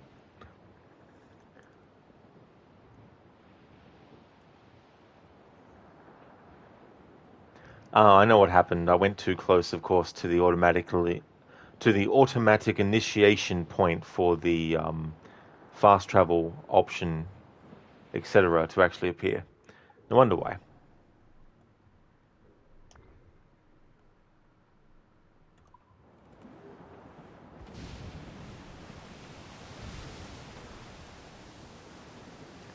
next year I'll be doing a anniversary playthrough of Assassin's Creed Unity. I don't actually have yet any idea about all the different kinds of approaches to the game I might be covering for that. But I do know that I would like to actually do another French language playthrough of that game. So I think that would be good to do to celebrate its 10th anniversary. I've done it before with that game in the past.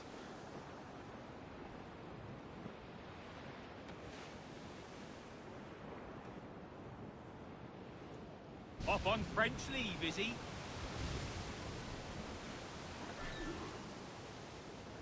You should upgrade the jackdaw. I'll probably still survive, I think.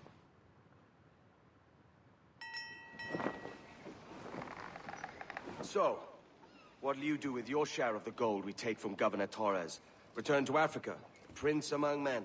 I cannot return to a place I've never been. I was born in Trinidad, a slave from my first breath. Ah. But wouldn't you feel, I don't know, more welcome there? As you might feel more welcome in Paris. Fair point. With this skin and this voice, where can I go in the world and feel at ease? This country here is my best chance. This country called Jackdaw, where I know the names of all citizens and they know mine, and we work together. Not always out of love, but to keep our country afloat. I understand ye. Let's take her then. For the citizens of Jackdaw! Alright, just want to catch it there before we go into the mission. The way that they did that interaction there is definitely very interesting. And earlier in the story, when Adewale was actually introduced in the story, once he and Edward had actually escaped with the Jackdaw, or what would eventually be called the Jackdaw by Edward after they escape the storm and everything that was happening. The thing about Adewale is that Edward was like, with the rest of the crew, it was kind of like, I can't remember what Adewale said, but he said a quote, which then tied into how the rest of the crew would view Adewale if Edward was to say, hey, here's your new captain, Adewale, based on his skin color. And the thing about the rest of the crew is we didn't have anything where they weren't shown or anything to be against Adewale in any way or anything like that. But Edward was kind of like, that's true. A lot of, that most of these men wouldn't accept you as their captain. So what, what would be a better sort of, what would be a role for you on this ship that you would, that you want? So it's not fully great that he wasn't given the chance to be captain of the ship, because the Jackdaw was not Edward's ship. It's not like Edward's ship got taken over by someone and then he took it back, and he was already captain of it. Adewale actually has as much claim as Edward has over the ship to be the captain of it. But the way that it went down anyway is that Adewale was like, I will be your quartermaster, nothing less. Which was great because it shows that Adewale isn't afraid to put his foot down and say, hey, fair enough if if the crew's wouldn't accept me as captain, but I will not be anything less than quartermaster. And the fact that Adewale was able to say that was really, really cool. And the fact too that Edward is agreeing to that and is accepting of that is good too. Obviously, it would have been better if he left the vote, left it to a vote as to who to be captain. Then, if they did that, we could see a scene and see, the reactions and all that kind of stuff. But as it is, we don't actually have anything that proves that the crew wouldn't have actually liked Adewale to be captain or anything like that. But the compromise, I guess, in that whole scenario is to allow Adewale as a character to dictate after that what role he would prefer and what role he would actually have. And so becoming quartermaster is definitely a high ranking on the actual ship in comparison to others. So I'm glad that Edward was like, yep, that's, of course, and was very accepting. Ginger Perks, thank you so much for the raid. The screen's paused, not because it's crashing or anything, but on the PlayStation, whenever I want to talk about cutscenes in this game for this playthrough, when I press the button on the PlayStation to take a screenshot, it actually pauses the game for me, so I can actually talk while the cutscene's frozen. So it's not a glitch or anything. If you actually look at the water, you can still see the water moving and graphics on that while everything else is frozen. But thank you so much for the raid. I hope things are going well. I hope you had a great stream. For those who didn't come in with the raid, would like to highly recommend people check out Ginger Perks' channel. He's playing through Alan Wake 2 at the moment. I hope that game is going well. What part are you up to of that game? I'm hoping that the New Game Plus will be added soon. There was actually a tease, I think, by Remedy about when it might actually drop as a update to the game. So it'd be really cool if there is. Solomon, thank you so much for the follow. Ginger Perks, it is. You're on the last chapter of Alan and 4 more chapters of Saga to go. Oh, cool. That's good. Yeah, definitely getting closer, and it's definitely a longer game, that's for sure, than the first one was. Like, it's probably almost triple the size and scope of Alan Wake 2. And I'm also really looking forward to Control 2 as well. I can't remember when they announced it, but they are doing a sequel to Control as well. I don't know if you played that one, though, but it's in the same universe as Alan Wake, and I would definitely recommend it. Jesse Faden is such a great character. Like, I really hope that the sequel's good as well. Just to give a little bit of background on what's happening in this playthrough for those who might have joined, this game is celebrating its 10th anniversary, and throughout the year, I've done different phases, doing different aspects and different approaches and focuses. So this phase is the final one, and I'm actually going through the story with a fine-tooth comb, talking about not only events that happen in the story, but also going over character motivations, analyzing what's happening in the story, looking at things from different perspectives, and all that kind of stuff. Doing the same with Freedom Cry, which is the DLC where you play as Adewale as well. So doing all that. So the previous phases have been different focuses. There's no music. I've turned the music volume off on purpose for this playthrough because I wanted the dialogue to be more of the focus rather than the music. So the music's off. There's still sound effects, of course, but I lowered the sound effect volume to what I had it, even down a bit lower to make the dialogue stand out more. So currently we're doing this mission where we have to destroy the fort's defenses, and Adewale and Edward have just had a conversation about essentially Edward is kind of like, wouldn't you feel more welcome if you went to a place like, like Trinidad or something, and then Adewale smartly, and not smartly in an asshole way, but smartly and wisely and understandably, is like, the same way if you went to Paris, which is of course highlighting the fact that Adewale, being a black man in a place where he's on a crew with the majority being white, him going to a place where there are more people who are black than there are white, and Edward thinking that maybe he would feel more welcome there.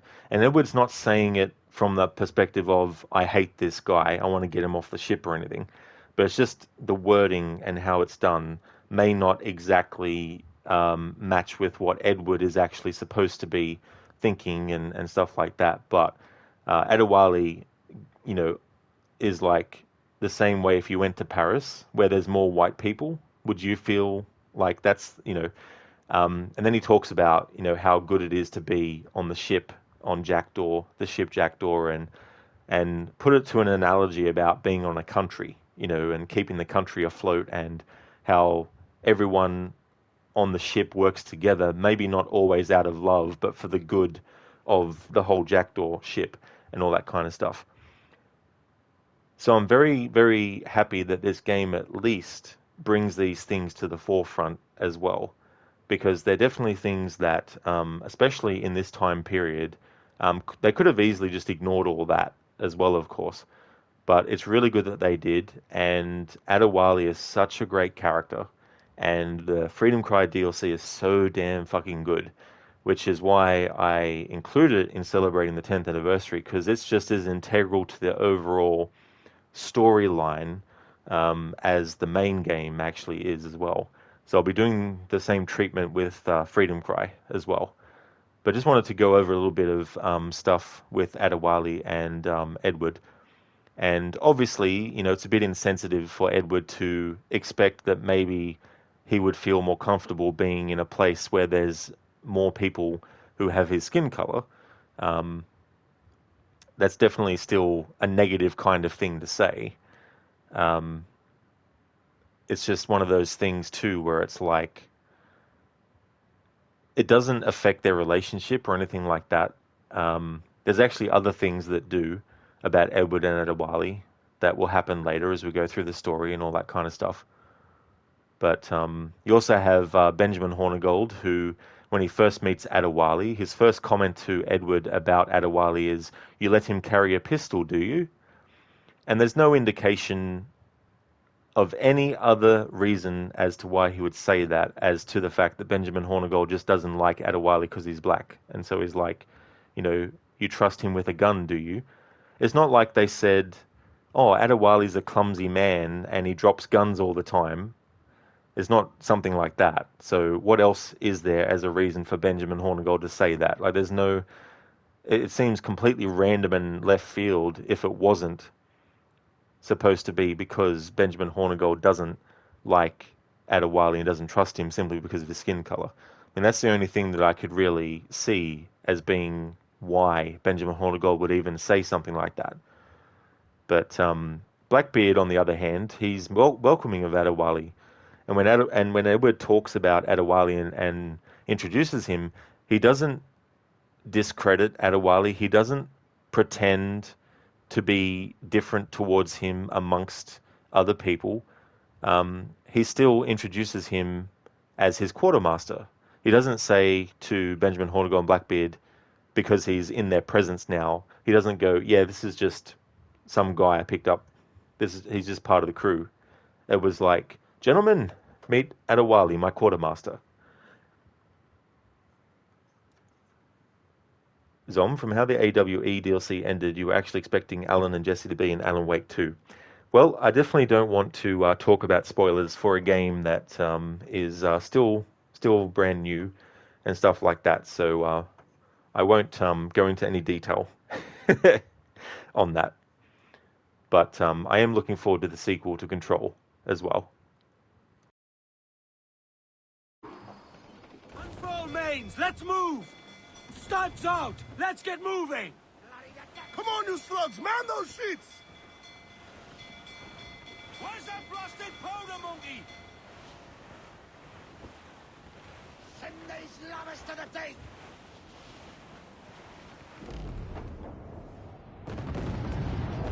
Aim for the towers, Captain! They got friends coming down the main! Hit them there, sir! That'll wipe them out! Fire! We're ready, sir!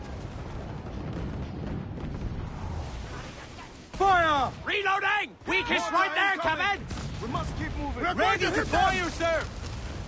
Clear! Make room! Make room! We need to hit those towers! Refit all tops! Douse the mains! Muzzle them! Fire! Good cover! I didn't actually get any more upgrades because there's so many aspects to this playthrough that I'm focusing on that I didn't want to grind too much on stream in this playthrough for materials. So we'll just see how we go. It is possible to do this without having mortars unlocked. Damn! We'll need the carpenter to fix that! Fire! On your mark! Not much more damage, Captain. We should brace when we're under fire. Keep mines in her path when she tries to ram us.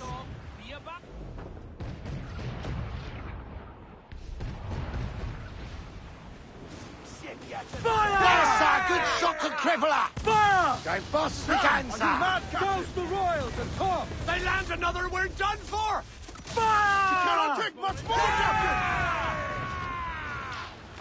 Grappling hooks away! Let's to the prize!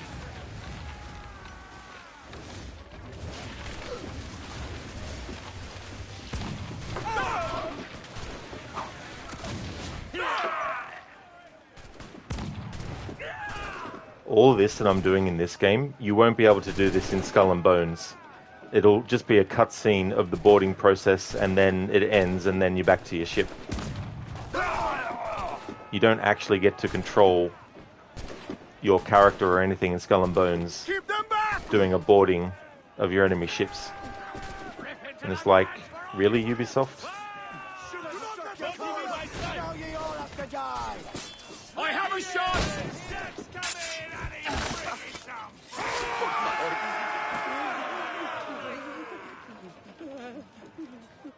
Zombie, quite ridiculous if this game added in dialogue options. Choice 1, ask Adewale about future plans. So, do you plan on going back to Africa as a king when all this is done? Adewale will remember that. Yeah. Dialogue choices in games where it's been a thing since day one would be one thing, but introducing it as a big major mechanic like 10 years after the series has started is definitely a bit too much too quickly at once kind of thing, which we see with Odyssey. It's like 99.9% of that game's dialogue choices is dialogue choice versus Valhalla, which is like probably 10% dialogue choices overall, really. Just to choose random numbers and stuff. But yeah, the whole dialogue choice thing in Assassin's Creed, I prefer it in Mirage, where it's only to get information.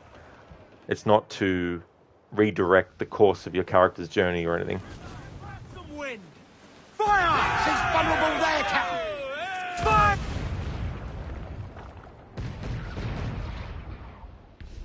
Sail! Get off the squall!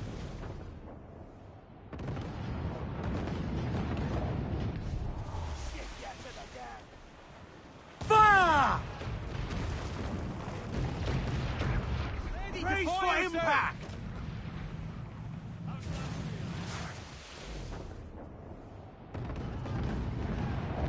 Batten yourselves! Douse the gallants and roar! Loose topsails, gallant! In all tops! Loose and trim too! Fire! Working physical exposed, take the shots up! Fire! There's sir, good shot to crippler!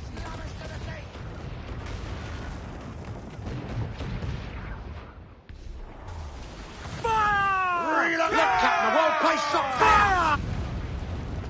There we go. We should Down get to closer, the Captain. drink! Finish the job. Studs out! Let's get moving! So just to add a little bit of context, the only Jackdaw upgrades I currently have is the intermediate hull, the small set of cannons. I haven't actually upgraded anything else yet because I haven't been focused on this. But it definitely makes your job easier with this mission if you have like the mortar unlocked at least. Stunsails, let's ride the squall. But after this stream is finished, and Clues up! Eat her sticks! before next Saturday's stream of it, I'll do some grinding off stream and get the ship upgraded enough so that for the rest of the game's story, I won't have to worry about upgrading any further. Reef the topsails and gallop!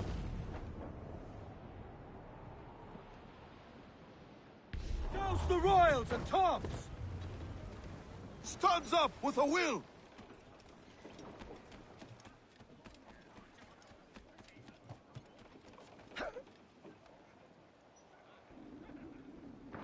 Captain's fancy to swim!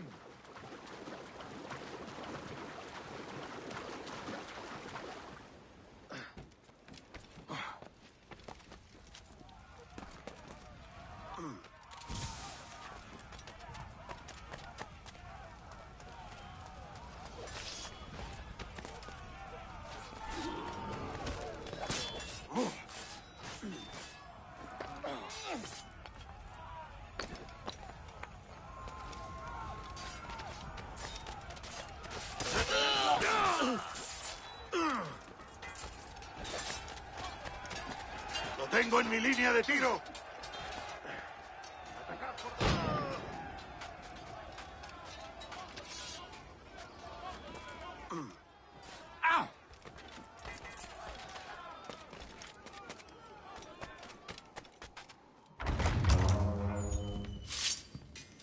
Well, hello, Your Excellency. I'd got word you might be here. I know your face, pirate, but your name was borrowed the last time we spoke. Ah, yes, I recall. Mr. Duncan Walpole. I missed that one. So, what's a Templar Grand Master doing so far from his Castillo? I'd rather not say. And I'd rather not cut your lips off and feed him to you. I love that line. It's one of my favorite Edward quotes. And I'd rather not cut your lips off than feed them to you. So here we have Edward seeing Torres again. The last time that Torres and Edward actually saw each other, Edward was pretending to be an assassin named Duncan Walpole, and this assassin was actually betraying the assassin order by becoming a Templar. There were some key items that he took with him to be able to prove to the Templars that he was sincere and trustworthy in his desire to become a Templar. However, there was a ship battle during a storm, and Edward was on the other ship, and Duncan, the assassin, was on the other ship, and basically Duncan jumped aboard, killed one of the crew on Edward's ship, that he wasn't a captain of, by the way, but he was on the ship, and then they both got shipwrecked on an island nearby. Anyway, Edward kills the assassin, and not knowing anything about the assassins or the Templars, not even knowing that they exist, simply searches his body because, number one, Edward's wearing rags at that point, and Duncan Walpole has an actual outfit that Edward is like, oh yeah, I'll take this. In looting the body and looking through the outfit, he sees a letter and he reads it, and he sees a glass vial and he takes it, and he sees a map and he takes that. And reading the letter, he discovers that this Duncan Walpole is transporting these items to this governor named Torres in Havana. And so Edward is like, I'll pretend to be this guy because maybe I'll get rich. So the only reason he wears the outfit and keeps it with him is because he needs better clothes than the rags. And the only reason why he takes the stuff with him that's on Duncan's body is because he's like, I could get some money from this. Torres doesn't know what Duncan looked like.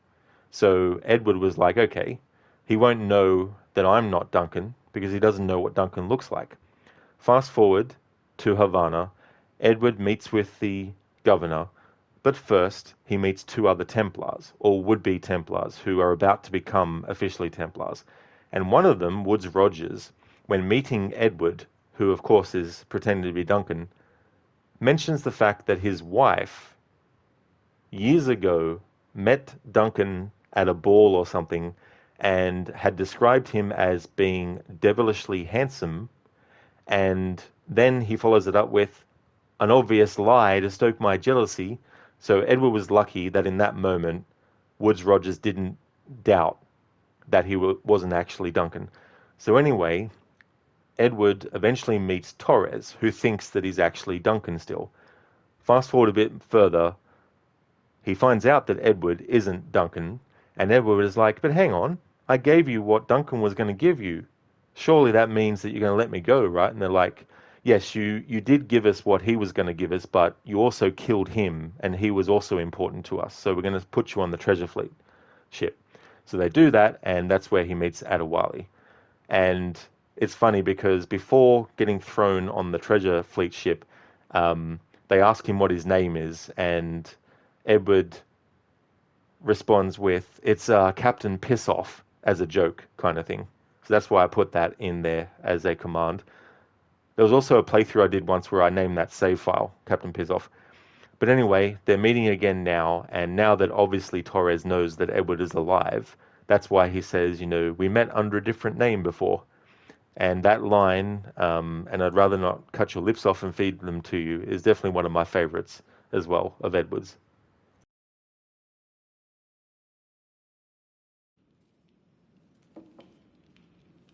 Two years ago, we offered a reward for the sage's recapture.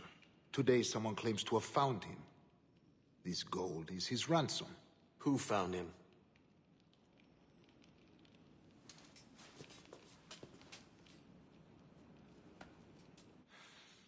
A slaver by the name of Lawrence Prince. He lives in Kingston. We like this story, Torres. And we want to help you finish it. But we're going to do it our way. Using you and your gold.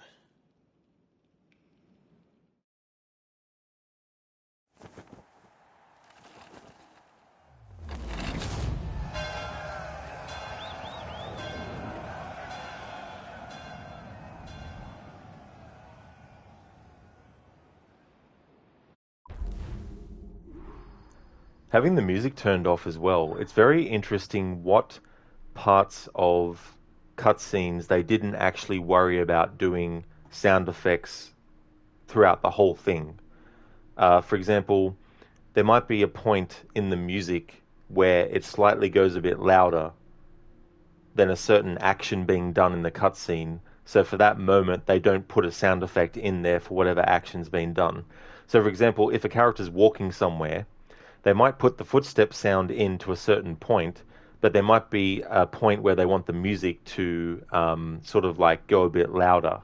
And so instead of actually bothering to put another footstep sound effect in there as well, they might decide to just stop the sound effects of the footsteps and make the bit of the music be louder in that part. So it's interesting playing this game without the music on and seeing the little bits and pieces where you would think sound effects are actually constantly playing. There's bits where they actually stop playing and maybe they don't feel as oomph as they do in the music. So it's a very interesting contrast, and it's interesting how much music can also affect cutscenes in video games and what's actually going on, and where your ears are actually directed to when you're actually playing. You might be concentrating your hearing on the dialogue, but you also might be concentrating on the music. And the music might be the main thing that's making you feel a certain way. But then again, music in conjunction with something that's visual can evoke a certain emotion as well. But yeah, playing this game without the music, which is something I don't do generally, but I thought for this phase with dialogue focus and the story focus, that'd be good to have the music turned off. And you also get to hear bits that sound like music, but are actually tied to the sound effect volume. And sometimes there's sound effects that are tied to the music volume for some reason as well.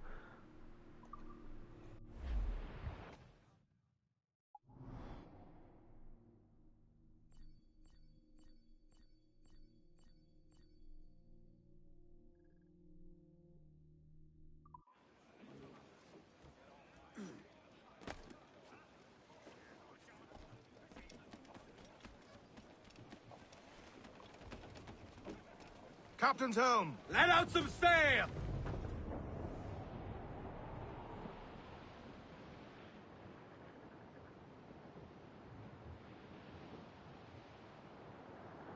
With the year almost coming to an end, in terms of like Assassin's Creed content, I don't have anything else locked in once I finish this phase, but there's still a few weekends left in the month that I can cover. And if need be, I can also add extra days for it to get it done. With Tomb Raider franchise, I've got the 2013 reboot playthrough with the no upgrades and the bow only challenge at the moment. That's on Fridays. But I don't have any other Tomb Raider games locked in for the rest of the year once I finish that playthrough. But with both franchises, for quite a few years now, I've actually set aside 1 or 2 days a week, every week throughout the year for those franchises. So, for example, 1 day a week for Tomb Raider and 2 days a week for Assassin's Creed. And next year, I'm going to stop doing that. So when it comes to Assassin's Creed playthroughs and Tomb Raider playthroughs, I'm still going to do them. I'm still going to do my annual runs. I'm still going to do challenge playthroughs. Any anniversary stuff I'm going to do as well. But it won't be every week, here's a day set aside for this franchise and that franchise. On the weekends, instead of being Assassin's Creed next year, it's going to be Red Dead Redemption 2. Let's just go this way. Get off the squall! Bring it all sail, gammon tight! And then Monday through to Fridays will be one game at a time. However, having said that, no doubt there will be some days where I'll probably be like, you know what? I want to do a playthrough of Until Dawn. And I can get that done in one stream. How about I put it on Wednesday while I'm still doing a playthrough of a game Monday, Tuesday, Thursday, and Friday, you know? But I really want to focus next year more on having not too many games being played in the schedule at once or in the same week as well. Try and make it so that you've got Red Dead Redemption 2 happening throughout the year, every weekend on the channel, but allow the other days for other series as well.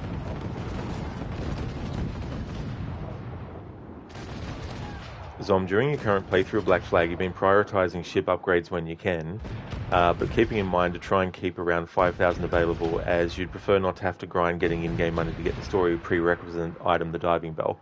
And sometimes you dip a bit below, but can easily get back to that point. But you've gotten quite a few upgrades in spite of that. Oh yeah, it's definitely good to do that, knowing ahead of time what the game is going to want you to get, versus the things that, you know, you can get whenever you want and stuff like that. And depending on the playthrough with a game like this, the grind that I do on stream sometimes is a lot for certain upgrades, but other times, sometimes it might just be, 10 minutes or so of grinding. But I prefer overall to do that stuff off stream though, if I can. Especially too, if it's a lot of grinding I need to do. It's good to have that time. Because obviously, if you're streaming something, you might only have a certain amount of time to dedicate to that stream for that day. And having to sit there, it's not like you can start a stream and then 10 minutes in, I'll be back in 20 minutes. And then, an hour in, I'll be back in 10 minutes. And then, whereas if you're playing the game off stream, you can play 10 minutes here, 20 minutes there, go and do other stuff, So it gives you more freedom to get more content done off stream if there's content that you're not wanting to showcase on your actual stream as well. So I'll definitely be doing that with this game after this stream's finished, grinding and stuff for all the things that I want to upgrade.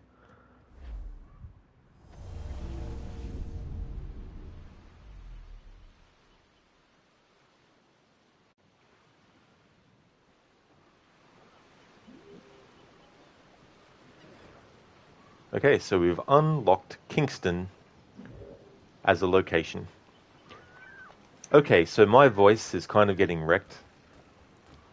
So what I'm going to do is actually end the stream here. This will be the last stream for today.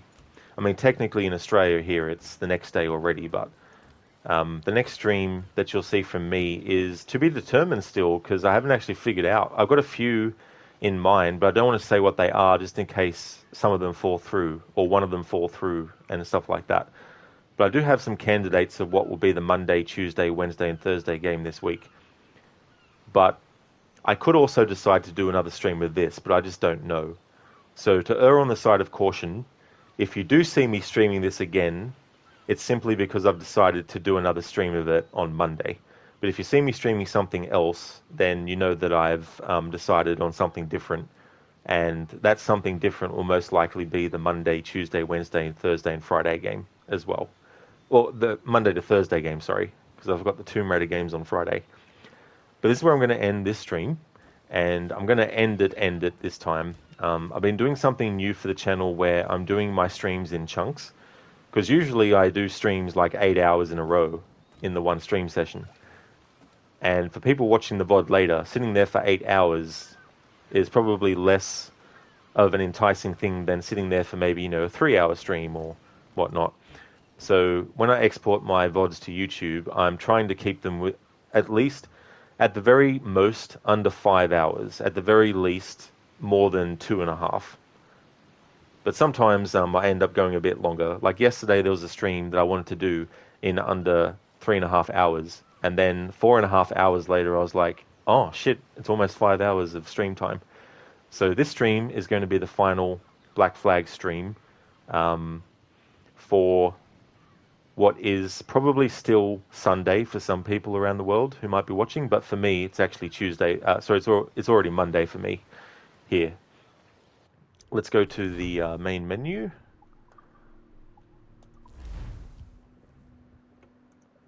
Let's see who I'm going to raid.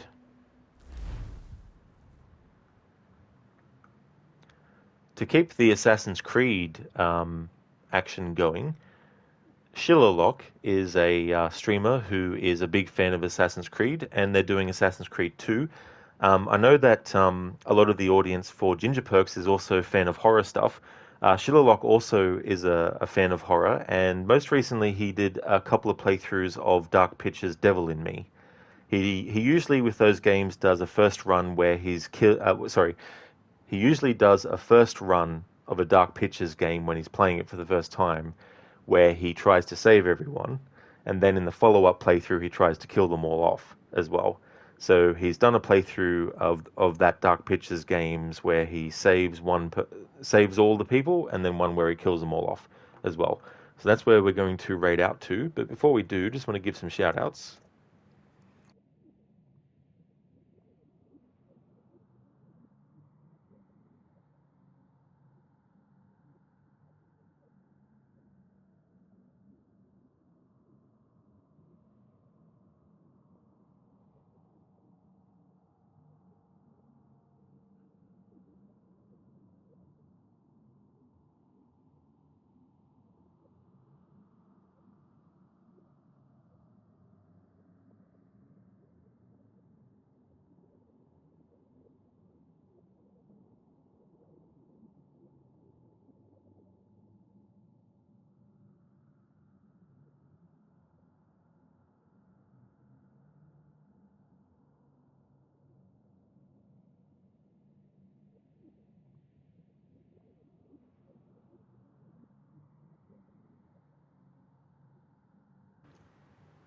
Would like to highly recommend people check out the following streamers.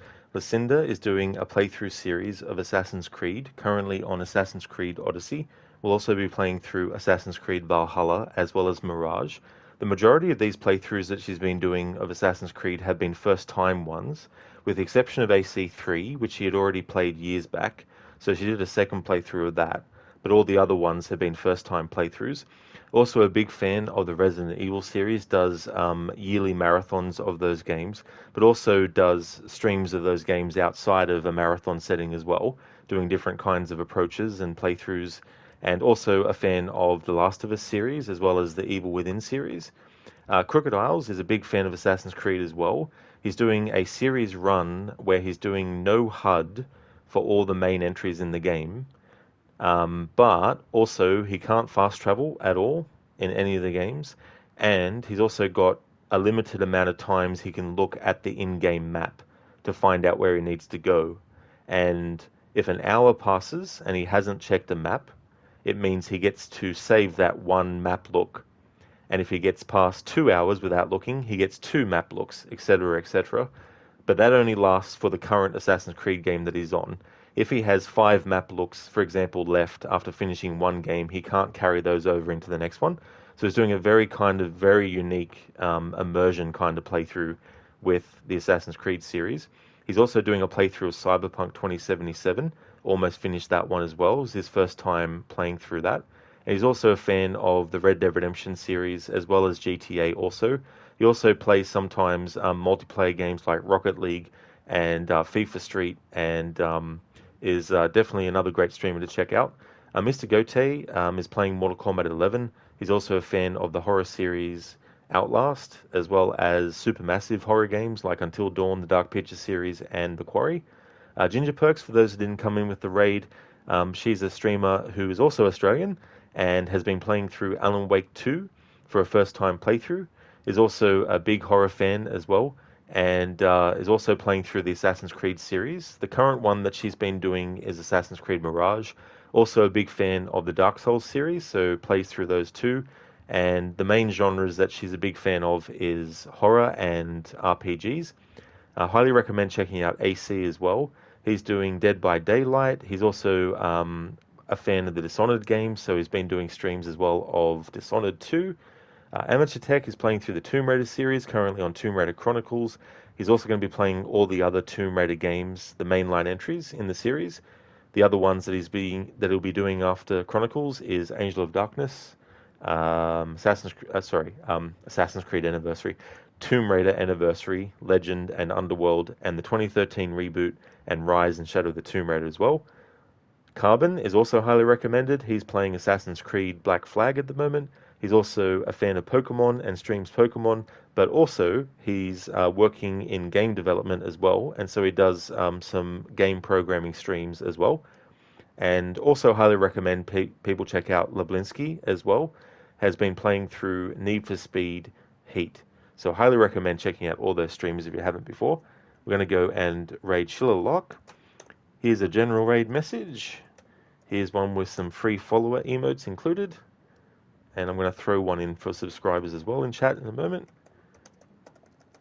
The current schedule is Fridays is Tomb Raider 2013. Doing a challenge playthrough with 2 challenges basically combined into one. Bow only, which means I can't use any other weapons except for the bow, unless the game forces to have to use a different weapon. If I do, I have to restart the game from the start, and no skill or upgrades except one, which is Animal Instincts, which is the one that gives the least kind of like advantage over anything in that game. So that's on Fridays. Here's the raid message with some subscriber emotes in there. Kick off the raid. And every weekend at the moment is Black Flag. And then Monday through to Thursday, I need to think of what game it'll be. So at the moment, that's to be determined. I just want to thank everyone so much for watching. I really do appreciate it. Hope everyone has a good one. Catch you next time.